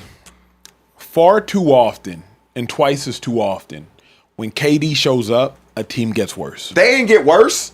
Like, they're worse? The Rockets were the, what seed last year, T? I think they were 3, were they? I think they were. They were the 2? 2. They were the second seed? I believe they were the 2. And they're 2 games from being or 3 games from being a second seed. Right now they're the 5 seed, T. But they're 3 games from being the third seed. But why aren't they the 3rd seed? Because who got outplayed exponentially the last 2 games? But when you say Kevin Durant, they've gotten worse, they really haven't gotten worse. If you go from the 2 seed to the 5 seed, I mean, but that's the difference of 2 games. Last year was the same thing, right? And that's what it's 12 games left. Yep. So that may change. Like they trying to put all this on him. Now, if they make a run, they're gonna be kissing his ass again. This is what I don't like. But T, here's my thing, bro. In my mind, somebody correct me if I'm wrong. You got KD to make yourself significantly better than the Lakers at minimum. And you feel me? Like you might not. KD's not gonna help you catch the Thunder. It's not going to happen. But you got KD to solidify yourself as a top 3 team.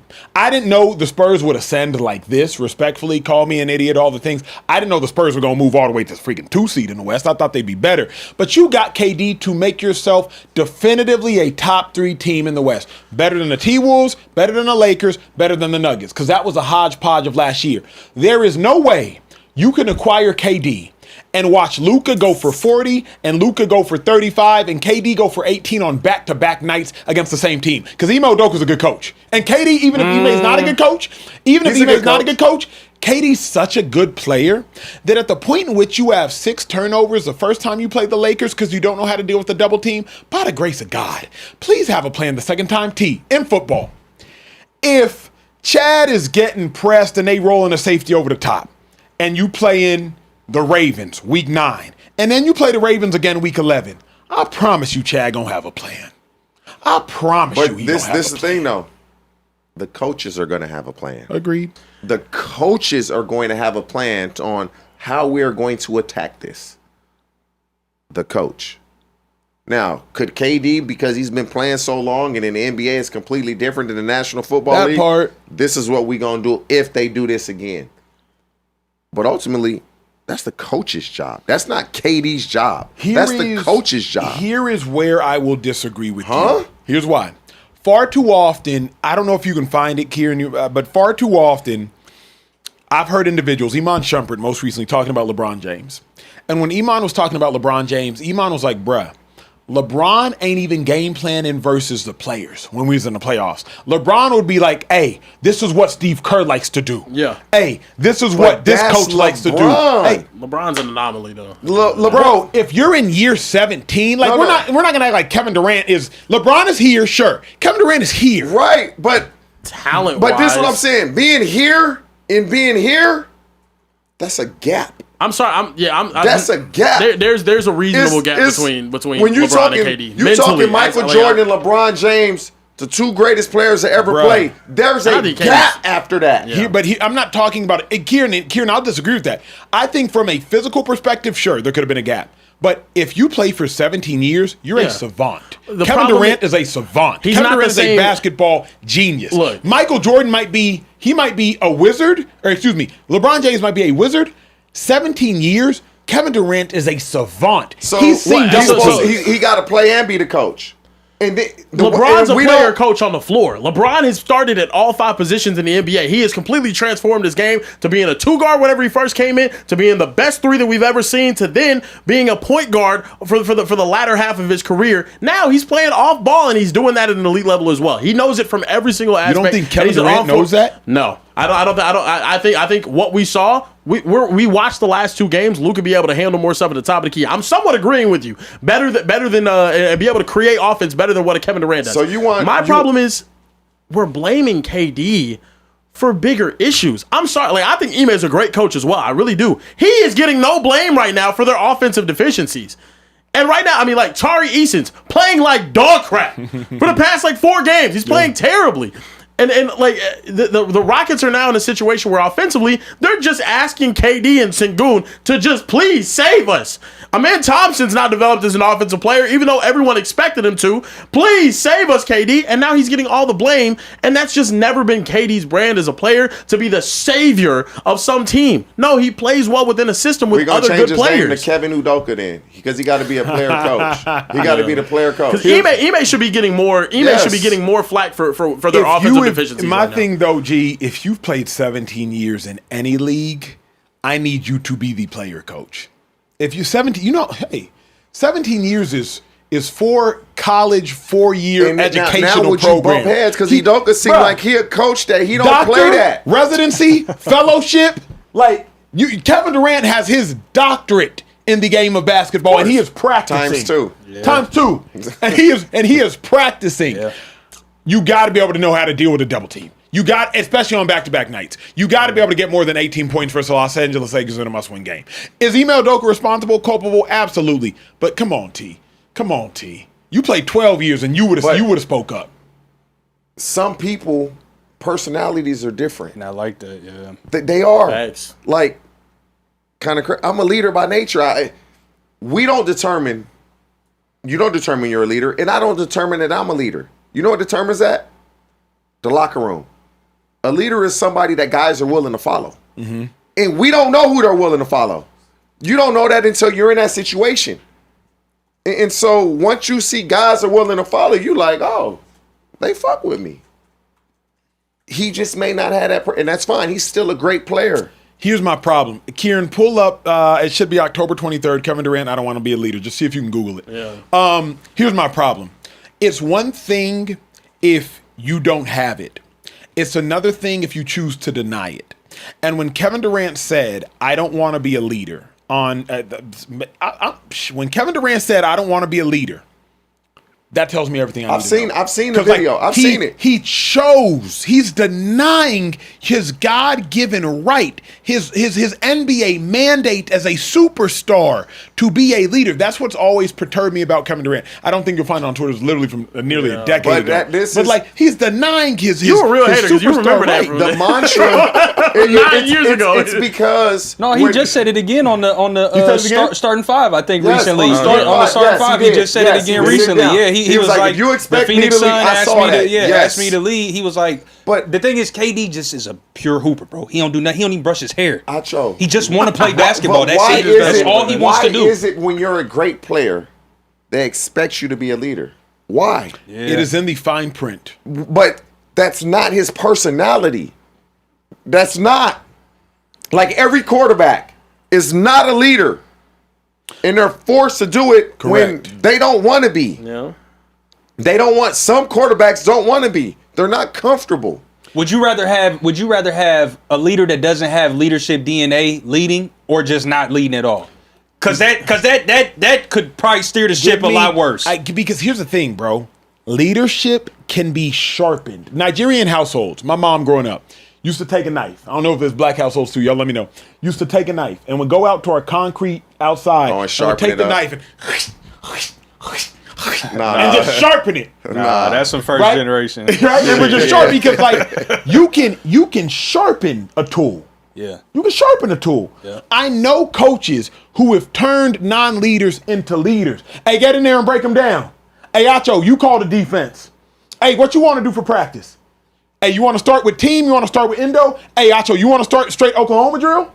You can sharpen a tool, but you can't sharpen a tool if a tool denies being sharpened. You can't sharpen a 17-year-old tool either.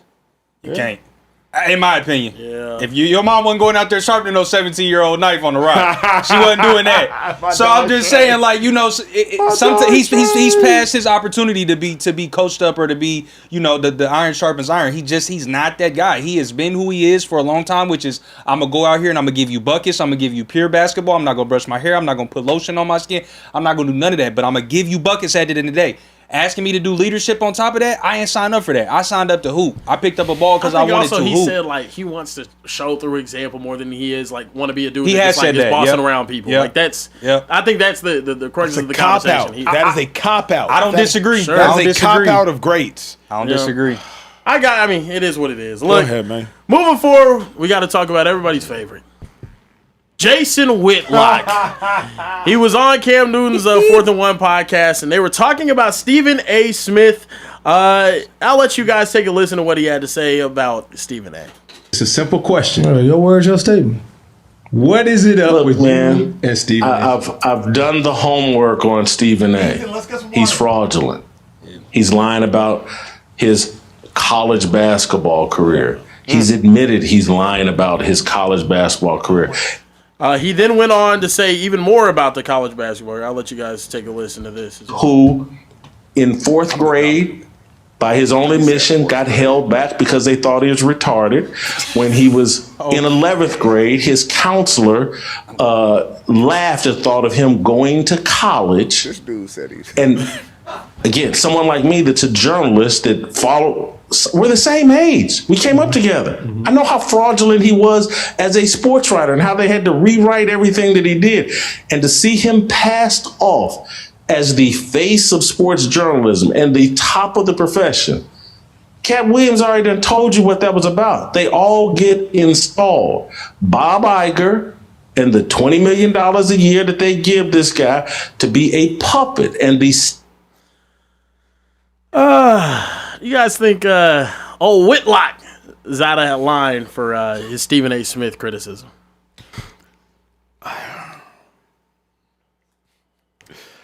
Jason Whitlock has made a career being a troll. He's made a career out of it. Now, I applaud him because he's a really good troll. Jason Whitlock knows how to get under people's skin at the highest level. I usually just ignore him because he goes away. You will not see Emmanuel Acho, I believe, responding to any Jason Whitlock tweet ever. Ever. You just won't find it. Like, if you don't give it oxygen, it dies like a fire. But it sounds like a hater. Because, again, say what you will about Stephen A., and I've said a lot. Stephen A. is the best in the business. And it is not particularly close. And my old show, I used to look at ratings all the time. That's why I don't lie. Cancel the old show, ratings weren't good. I looked at ratings every single day. This is a true story. I am not lying. Stephen A. was on vacation once. He was on vacation. He came back from vacation. He tweeted that he was coming back from vacation. That day, 1 million people watched First Take. For context, about 130 or 40,000 people watch First Things First. About 145 or 150,000 people watched The Herd. Back when I was doing Speak, about 125,000 people watched it. 128,000 our average in December of 2024. 1 million people watched First Take. On average, about 450,000 might watch NFL Live. About 380,000 watch Pat McAfee on a daily basis. 1 million people watched an analyst giving his opinion of a show. It's not a live sporting event. WNBA games don't pull 1 million viewers. UFL games don't pull 1 million viewers. When I saw 1 million people tune in to watch what Stephen A. had to say about, I believe it may have been the Knicks that had gotten eliminated, I said, that's the best in the business. There's nobody as good as that man. Because that man moves the needle like nobody else in the industry. And he doesn't need a guest to do it. Stephen A. just shows up and people watch. So Jason Whitlock, to me, he might be right about Stephen A.'s basketball career. Who cares? Stephen A.'s not a pro basketball player. But he's dead wrong about Stephen A. on TV. I know both of them. I know Whitlock. Well, maybe not be obviously. I know Whitlock better. Was on the show with him for a while. I've never had a problem with Whitlock. The way that people have had problems with Jason, I never saw that Jason. He was always super cool with me, and cool with everybody else that was around him. So I've never seen that side of him. Stephen A. I know Stephen A. We see each other, we speak, but I don't have his number. We don't communicate. Like if I see Stephen A., we talk, and I agree with you what you said. His shows are entertaining. Yeah, it's just the way he carries himself, the way he talks. It's just something about him. He has that factor where there's gonna be 1 million people that tune in because it's that it factor that he has in being on television and doing what he's doing. Some may say it's probably a touch of jealousy that Whitlock isn't in the position. I say a touch because at one point, Jason wasn't as big as Stephen A., but he was on that platform where he was on television daily. And now that isn't the case. This is kind of crazy though, because they say they're the same age, they came up together. Very rarely do you see two older dudes that are journalists going at it like this. You just don't see it. Let me or I don't know if Stephen A is going at Jason, but Jason going at Stephen A. Stephen A's gone at Jason a couple times though. He called him fat in ways I've never heard someone get called. Really? Fat. Oh, so Stephen A's responded like, to you this. fat bitch is what he called it. Bro, I don't be seeing that. I'm not gonna lie. Stephen A fired his ass up. No, you can tell that one vicariously hurt Kieran when he said that. You could tell that. Why would I be hurt? I was laughing at it. Look. Oh, okay, my bad. Man, y'all heard my takes on Stephen A. Smith. This right here, I will never do. I will never discredit what Stephen A. Smith is to the sports community, what Stephen A.'s influence is to the sports community. I know so many people, so many young aspiring journalists, aspiring content creators, aspiring sports reporters, a lot of scouts, whatever it is. I ain't never heard not one person be like, I want to be like Jason Whitlock. Not a single one. Let me tell you what this is. Fair. Y'all got people from your hometown. Yep. That maybe whenever you was in high school, they had a little bit more going on. You know, they had the girls on their arm. You didn't really have it as much, but then as you got older, you had a little more aura. Okay, TJ with the young terms. With the Gen Z terms. Had a little more aura. That's what happened when you got young kids. Come on now. So look, they had a little more motion. Then you get older. You get a little older. They're realizing, oh, dang, he kind of came up. Okay, but like we're low key kind of in the same boat. Like me and him kind of the same. I went to high school with him. Yeah, I went to high school with him. Like, really, like, he was kind of like Lil Bro for real. Now, all of a sudden, Lil Bro got more money than you. Talk about Lil Bro got more motion than you. Lil Bro got more women than you. If you know what I mean? Or a bad woman. Or a bad woman, exactly. Lil Bro just got way more going on than you. Lil Bro him. Lil Bro really. TJ Lil Bro has now become your big bro. Jason Whitlock, you talking about... He was a failed high school basketball player in the 4th grade. We bringing up 4th grade shots? You're a grown-ass man. You 58, bro. You're pushing 60. Yeah. Let's get it together. You're not on TV anymore. Stephen A's begged to be on TV. Your shows didn't work out. Stephen A's begged to have more shows. Stephen A's trying to do politics now, which could completely ruin his audience. Guess what? More people going to talk about it. Yeah. Y'all already heard what I said about Stephen A. Smith. There is no question at all that he is the most impactful sports journalist of all time. I'm sorry, he is. What he has done for the younger generation is it's going to show itself for the next 20 to 30 years. Brother, Jason Whitlock, you sound like a jealous ex. You sound like a, I'm sorry, I hate to use this language. I'm from Texas. We call everything this. You sound like a hoe. You sound like a hoe, bruh. And I'm sorry, Stephen A. Smith, he just got more going on in you. And I understand that might hurt you in your spirit. That might hurt you inside because you now doing a podcast on Outkick with every right-winger known to mankind spitting your absolute nonsense. Brother, nobody's growing up trying to be the next Jason Whitlock. And the more you get into this beef with him, the more you're just going to look worse. And I understand, TJ, that's your dude. I'm not trying to go too hard at him. Jason Whitlock has accomplished great things. He's accomplished great things in the world. He's now made a living for himself doing what he loves most. Credit to you.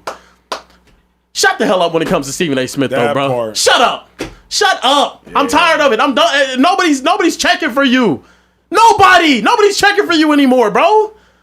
That's how I feel about it, dog. That's pretty much it. The interesting thing that's crazy is like people don't realize Jason Whitlock actually has talent.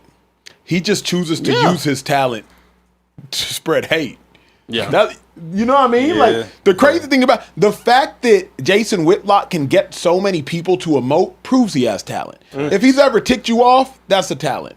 The greatest emotion is apathy, indifference, not caring. He can make you care. He just chooses to use it for evil. That's the worst part. Like he just like, you know what I'm saying? He gave like, it to the Sith, is what you said. He chooses it for evil. So to me, like they're not on the same level. No, but nobody's on Stephen A's level. Yeah, but it's more so like I'm not even hating on Jason Whitlock for speaking his mind about anything. You have the platform to do so, and if people care, more credit to you. You know, like you're gonna get people to care. He does get people to care. They were at ESPN at at the same time. At one point, right? I think that's where that comes from, though. It's like, dude, you're just jealous that his career took off way further than yours, and maybe you had a better start. But you talking about he lied about his college basketball career? Who cares? Bro, who cares? Who cares? Who cares? That man, I don't know if that's just a popular thing amongst 58-year-olds. TJ, I hope you're not talking about your high school highlights at 58. But here's Stephen A. talk about I got more emotion than all these Pelicans.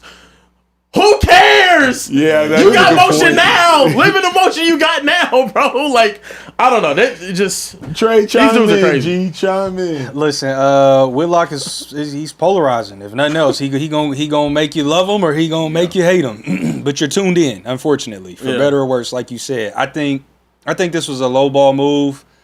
For sure from Whitlock, but it's on brand for him. And unfortunately, sometimes people just have a brand. Think about the WWE. You got baby faces, you got faces, and you got heels. He's a heel. He leans into it.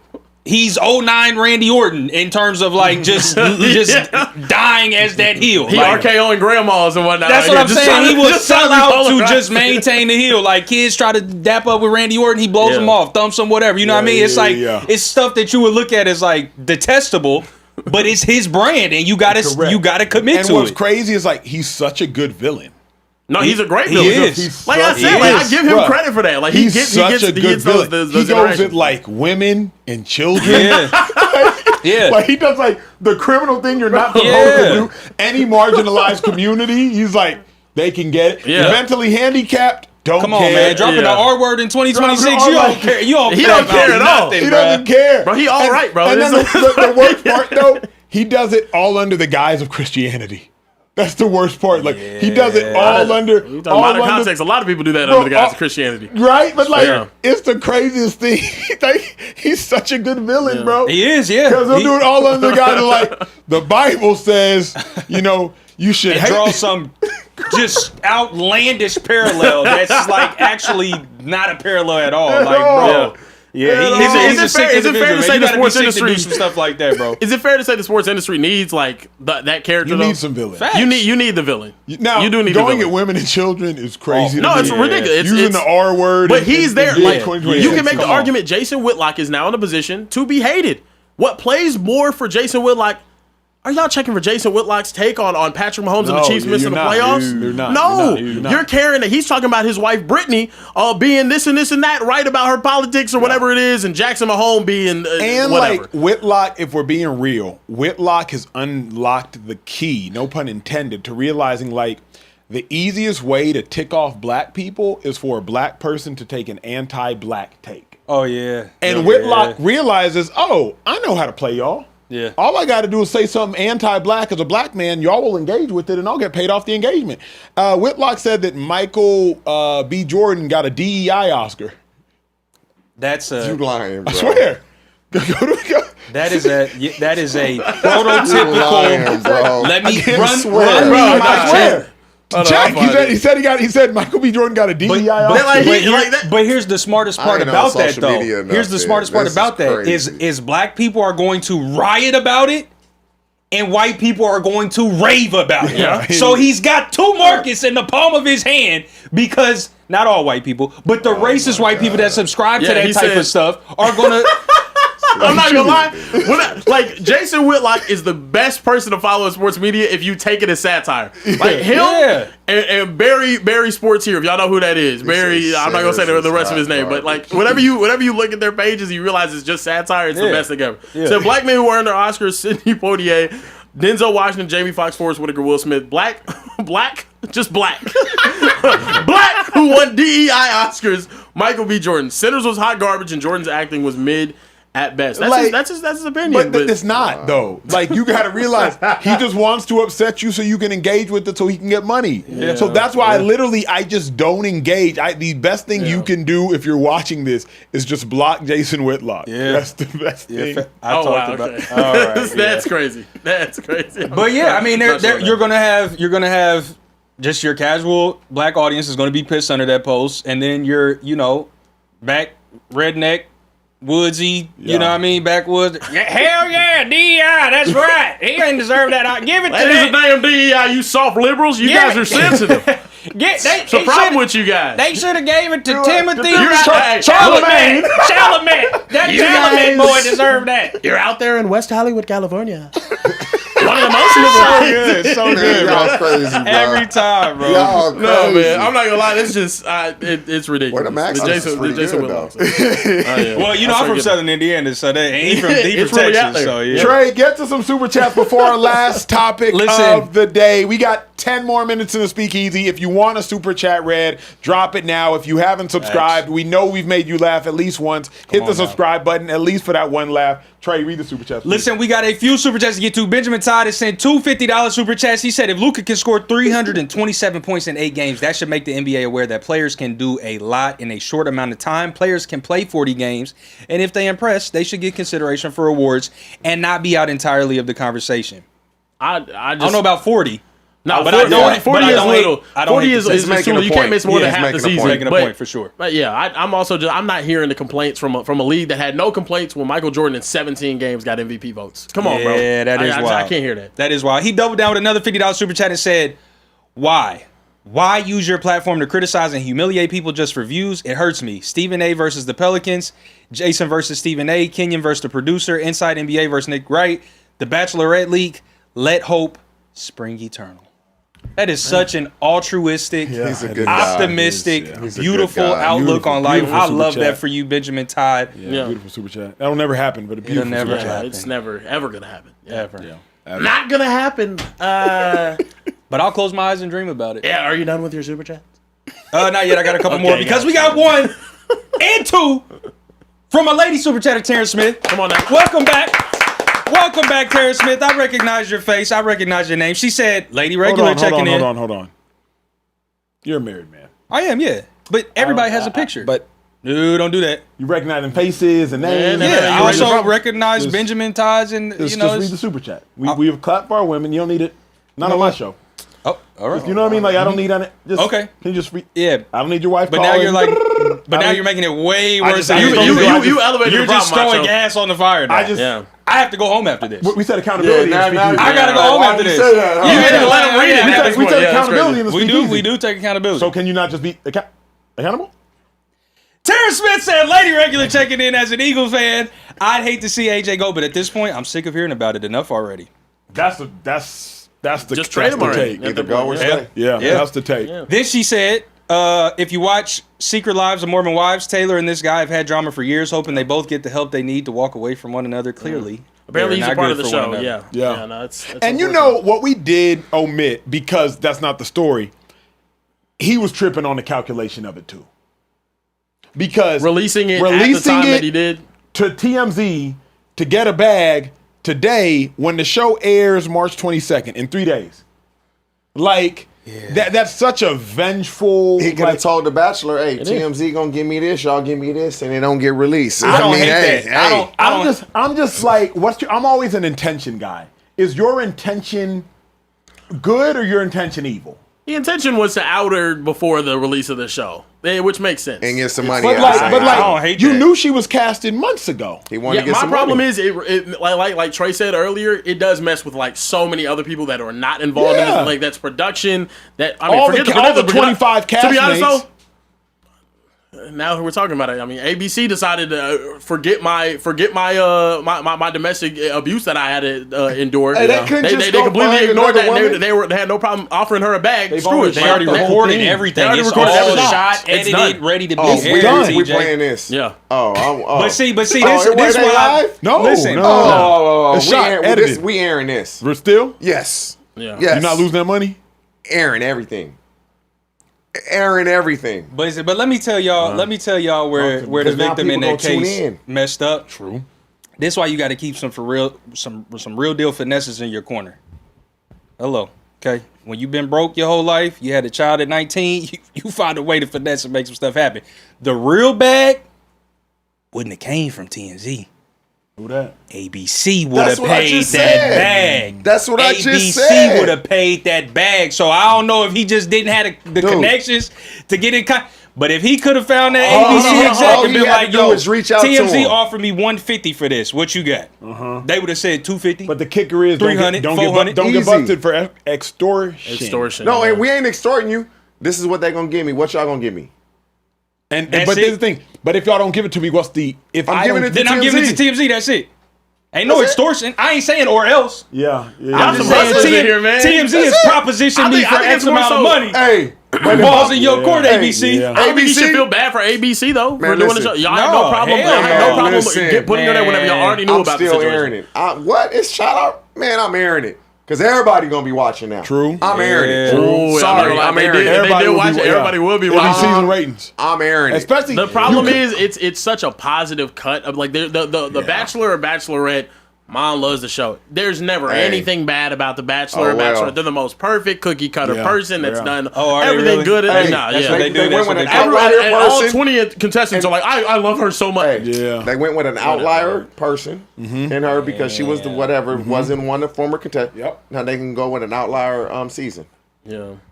See, I always wonder about that. Have you ever did you ever get offered to be on the show or anything like that? Yeah, I always wondered what if you get there and they not gonna the cast. Bachelorette is just or the Bachelor, a bunch of people go to that it's just chopped cheese up there, I don't really. And they got. I don't like her. You know what I mean? I don't like her. I don't like him. But people just do it for the fame. Yeah, that's true. You know I'll pretend. People just do it. Baby, you mean so much. If it's two things Acho can get, it's fame and money. He said it on the show. I don't need the fame. I don't need the money. Fame. Or Oprah's phone number because he got that too. Do it for the fun. Let's have Oprah's phone number. Oh well, the fun. Now Acho does like to have. He does. He does. We know. Read the super chat. Oh, now I gotta read the super chat. Okay, we can pause. We can stop now for my wife and my marriage. But then soon as we get on the damn so far, get in there, Trey. The damn super chat. Get in there, Trey. Boy, these double standards is something else. I tell you. Listen, $20 super chat from JoJo again. Tapped in and said, TJ, I had to take on this show saying Curry the GOAT on this. Who do you think is the GOAT? The GOAT on what? I'm guessing he's saying all time. In basketball? Maybe the. No, it ain't Steph Curry. It's LeBron James or Michael Jordan. That's one it. of those two. 1A, 1B. Chance 4941 said, "What are your favorite players that aren't superstars?" Acho has. I feel like you may have talked about this before. Favorite player. That's, he didn't say it's any sport. I know you got something for NFL. I think you've talked about it before. Favorite? Was Cam Chancellor a superstar? That's who I thought you were going to say. Cam Chancellor was my favorite player. Cam Chancellor. And Cam Chancellor was the last strong safety that was a true strong safety. He was the game has changed so much now. We'll never really see that anymore. Yeah. Everybody, if you play defense, you have to cover. Yeah.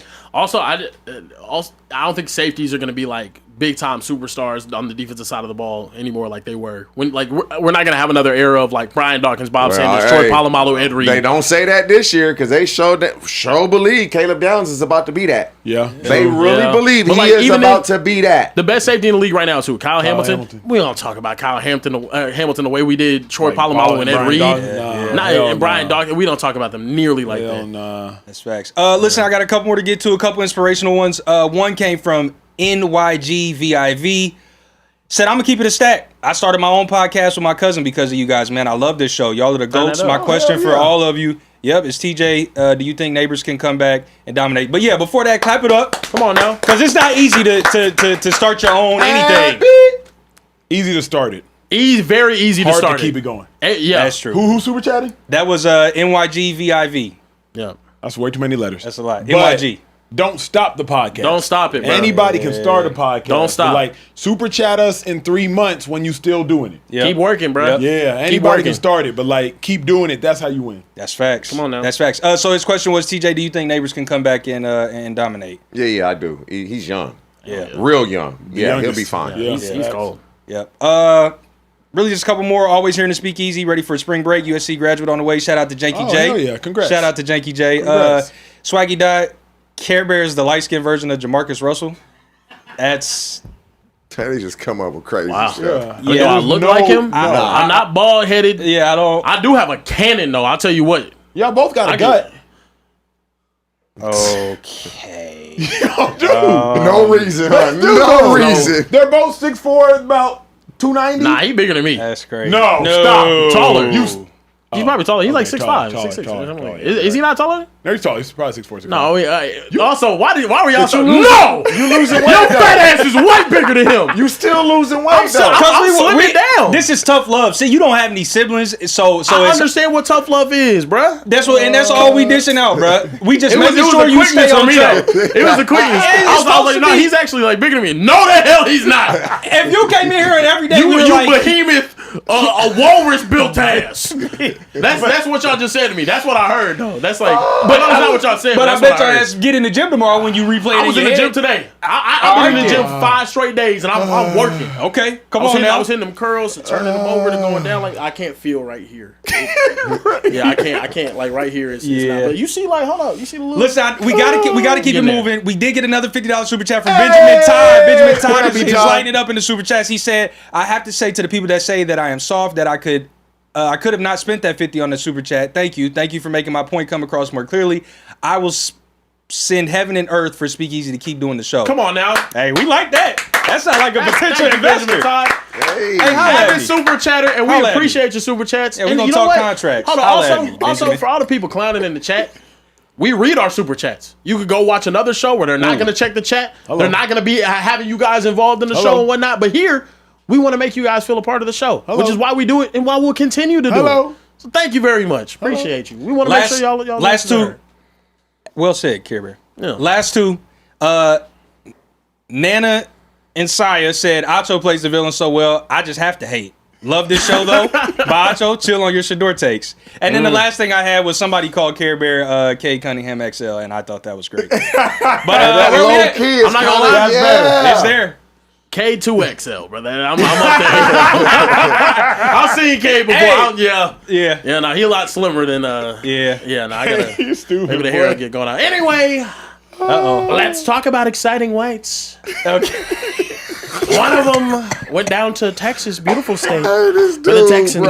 Reed Blankenship signed with the Texans. He had his first media availability since being a Texan. I'll let you guys take a listen at what he had to say about moving to the Texans. New thing now where teams have the ability to call 5 players during the free agency. So I got a call from D'Amico, and just hearing what he had to say, and I could tell that he wanted me, and I could tell that he really liked me as a player. And obviously we haven't met truly in person, but I feel like he knows what my character is and what my personality is. So you could tell that he really wanted me and really liked me. And after we hung up, I was with my wife, and I'm like, I really feel like Houston really wants me. And that honestly felt like the first time in my whole career, NFL career, that somebody really wanted me as a player and as a person to come and perform for them.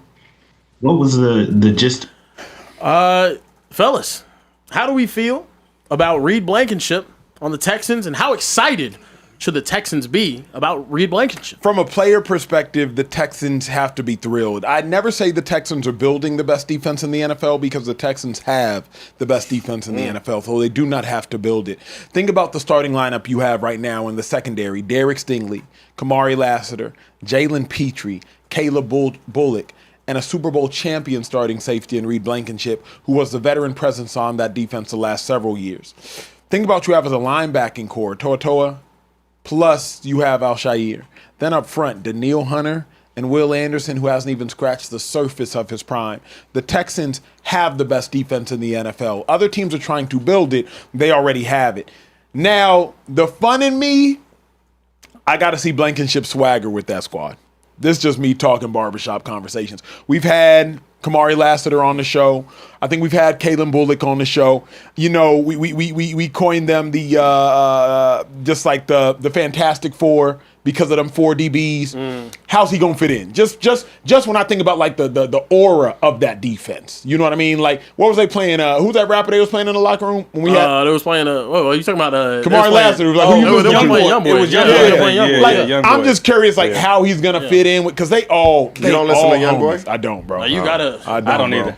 He's like, my kids got me. I was a hater on you Youngboy went to the concert, didn't you, TJ? I almost got shot. See what I'm saying? Yeah. That's what you need. It ain't a though, Youngboy concert if you ain't almost getting shot. The Texans defense plays like they listen to Youngboy though, and that's really what's important. What's that mean? Break that down for those who don't listen to Youngboy. They play aggressive. If you watch George Pickens loves himself some Youngboy. You see how aggressive he was standing, looking at himself getting drafted.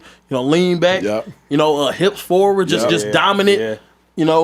little praying mantis posture that he had going on over there. That's important. And honestly, young boy fans have a reputation of being crash outs.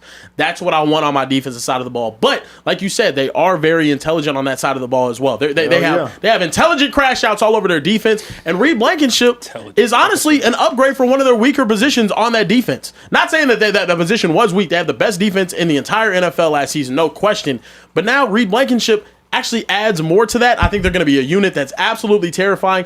If they can field an average offense, if they can field an offense that doesn't turn the ball over, this is a Super Bowl contender. That's how good, that's how amazing that defense is at all three levels. So I think Reed Blankenship being on this team is huge. I'm so happy he's off the Eagles. Thank you, God. And TJ, I think moving forward with the Texans, what are their realistic expectations going into this next season with this defense? Super Bowl. It got to be. I'm biased. CJ out here working, man. I've been knowing him since he was pretty much a kid. He out here grinding, bro. Was on the field today, grinding. But are the Texans going to be in a sub package the majority of the time, nickel? Yeah. They have to be. Yeah, so now you get a guy. So who's going to drop down and be the extra backer? So it'd be Petrie and then Blankenship. Petrie will be the nickel, Blankenship and Bullock in the back. You want to really keep Bullock in the middle because of his range and his ability to get it. All they got to do is not lose the game on offense. Yeah. And CJ knows that. He knows that.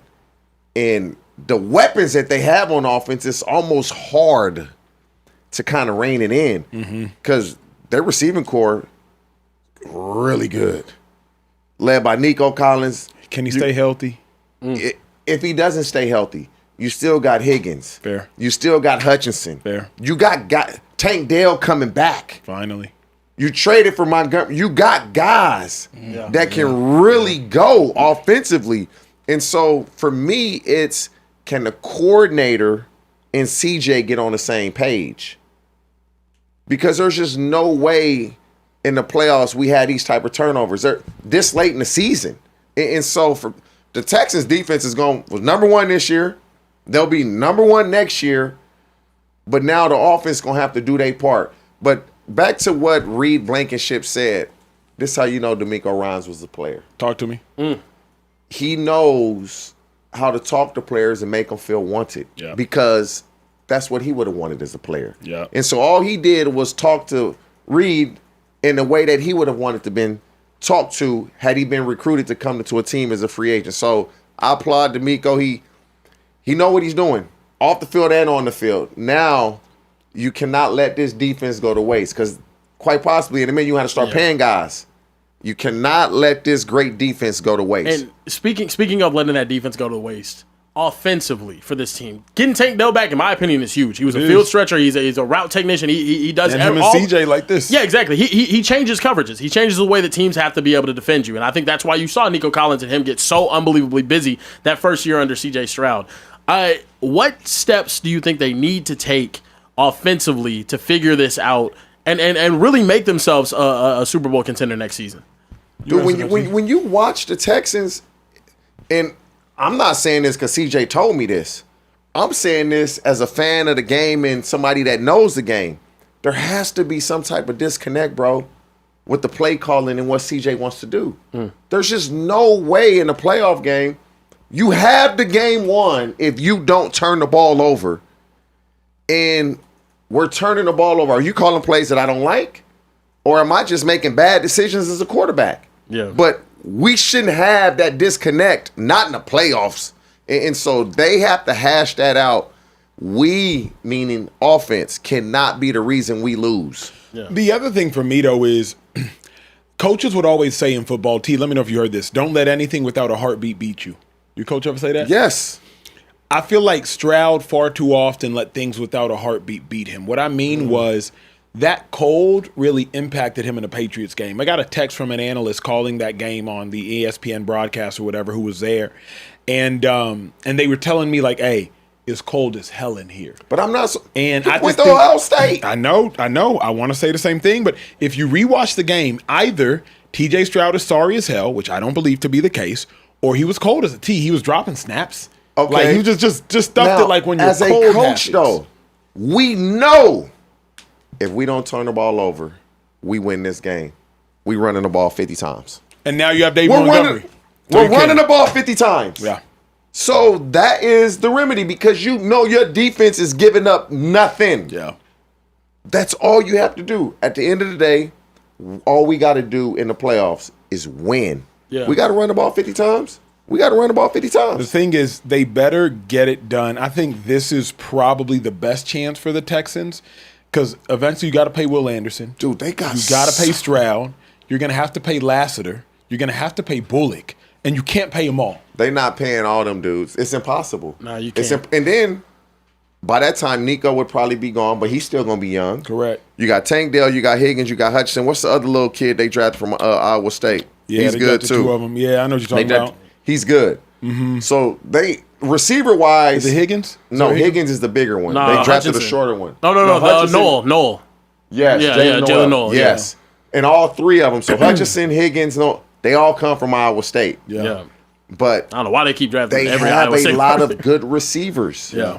And so just don't turn the ball over on offense. Yeah. But if you're calling plays, once you have 1 or 2 turnovers, okay, we just gonna run the ball. Yeah. We'll run the ball and throw screens. That's it. That's what we're gonna do. Run the ball and throw screens. Sorry, receivers, we got the block. We still win the game now. We can air it out next week. That's how it has to be. If you ever get into those, I didn't understand when he threw a pick and they came back, first play the next possession, and threw the ball. Like, what is he doing? Yeah. Nah, I think it's very clear what they're going to try to do. Signing Braden Smith and Wyatt Teller on the offensive line this next season. Running the football is paramount for the Texans. And they should be believable. Not unbelievable, but believable on the offensive side of the ball. Look, it's been an amazing show. We do have some more super chats we want to read. Just getting out of here. Yeah. We'll get these super chats out the way real quick. Alfredo Garcia Jr. said, first, God is great. God is great. Yes. God is great. That is. I don't know how to respond to that. You say God is great. I sure can't or you say God yes, is great. Some God sort is of good. affirmation. All the time, God is good. Yeah. He God said is great. Yeah, absolutely. He said in first time super chat. Hey. Been on here for a minute. Come on now. Clap it up for the first time I super love chat. Alfredo. Said, we know. It says, been on here for a minute. Hope y'all are doing great. One question is, what are your guys' overall thoughts on free agency? Wow. NFL. In general, or what did you mean? Yeah, just in general. Like, how do you think? Like takeaways on this free agency in the offseason. Like, do you think this is one of the more exciting? When they talk about free agency this year, I just think of one thing now. What happened with Max Crosby, and that was a trade. That's what I think about. Yeah. It was boring. Yeah. Last year you had Aaron Rodgers saga. Years before you had exciting you had free Russell agent. Wilson saga last. Most exciting free agency signing, I guess, would be the Kenneth Murray Super Bowl MVP leaving Seattle going Walker. to It's crazy. I keep saying Murray. Russell Kenneth Walker. Wilson Yeah. is not with a team right now. Once you bring him up, he's not with a team right now. Who is it? Russell Wilson. He just brings him up, and I'm sitting here thinking, like, what team is he on? Oh, nobody. Yeah. That's tough. Listen, I'm pretty sure this is the last one. TJ, can I get your opinion on the Waddle signing and how will it change the Broncos? It gives them a threat down the field that they've lacked. What about Marvin Mims? Nah, people are scared of Waddle. I don't know if they're scared of Marvin Mims. Have you seen enough from Bo Nix to make the most out of Jalen Waddle? I've seen enough of how Sean Payton wants to play football. And so when he had Ted Ginn, he would go down the field. When he had Robert Meacham, he would go down the field. I know I'm going way back, but if you give him that down the field threat, Sean Payton is going to take advantage of it. Yeah. We got one more. We had enough 50. Yeah, Benjamin Todd just came in with one again. I love Benjamin Todd. Benjamin Todd, and technically, he must be you've crossed the $200 threshold, Benjamin. He with you on PrizePicks. Yeah, hold on. Hit it. So you've crossed the $200 threshold for super chats within a given show. So if you would like to send a video, we won't be able to get to it tonight. However, Sunday, we will be happy, elated, ecstatic to show your video on Sunday. Come on now. So if you want to send a 1 minute take just showing love, you can do that. If you want to show a 1 minute take showing some hate to Acho for all of his Stefanski glaze, unbelievable, yeah. you could do that. Whatever you want to do, we got a minute worth of time for you for your $200 super chats. Last one he sent was speaking of Stroud in the cold, and I am using this as a segue, and not a means to compare these two quarterbacks, but is it fair to say that Tua in Atlanta, away from the cold, will be better and possibly great and finally reach his potential. He'll be better. In the dome, he should be better in the dome. It's not even that. 6 of your games now in the division are not in cold weather climates. Yeah. So you have Buffalo, New York, and the Jets in this division. Now division with Tampa and the Saints. Yeah, that's now you got Tampa, Saints, 10 games, and the Panthers, and all of your games at home are also going to be in a dome. Yeah. Now, come playoff time, when you got to go to Philadelphia, or come playoff time when you got to go. Well, to be fair though, it's really just the NFC North and then maybe some NFC East teams. But when you think about that, that's 12 games. Yeah, that matters. 8 at home, 2 in with the Bucks, and the Saints. Oh, that's 10. That's 10 a year. That's pretty good. In Carolina. Yeah, that's one of the warmer divisions. Depends on when you play, but that's 10 games a year. That's pretty good. Yeah, that's really good. That's solid for Tua. It'll for sure. It matters. Yeah, that's playing indoors all the time. He might be electric. You never know. But he has Kevin Stefanski though. He does.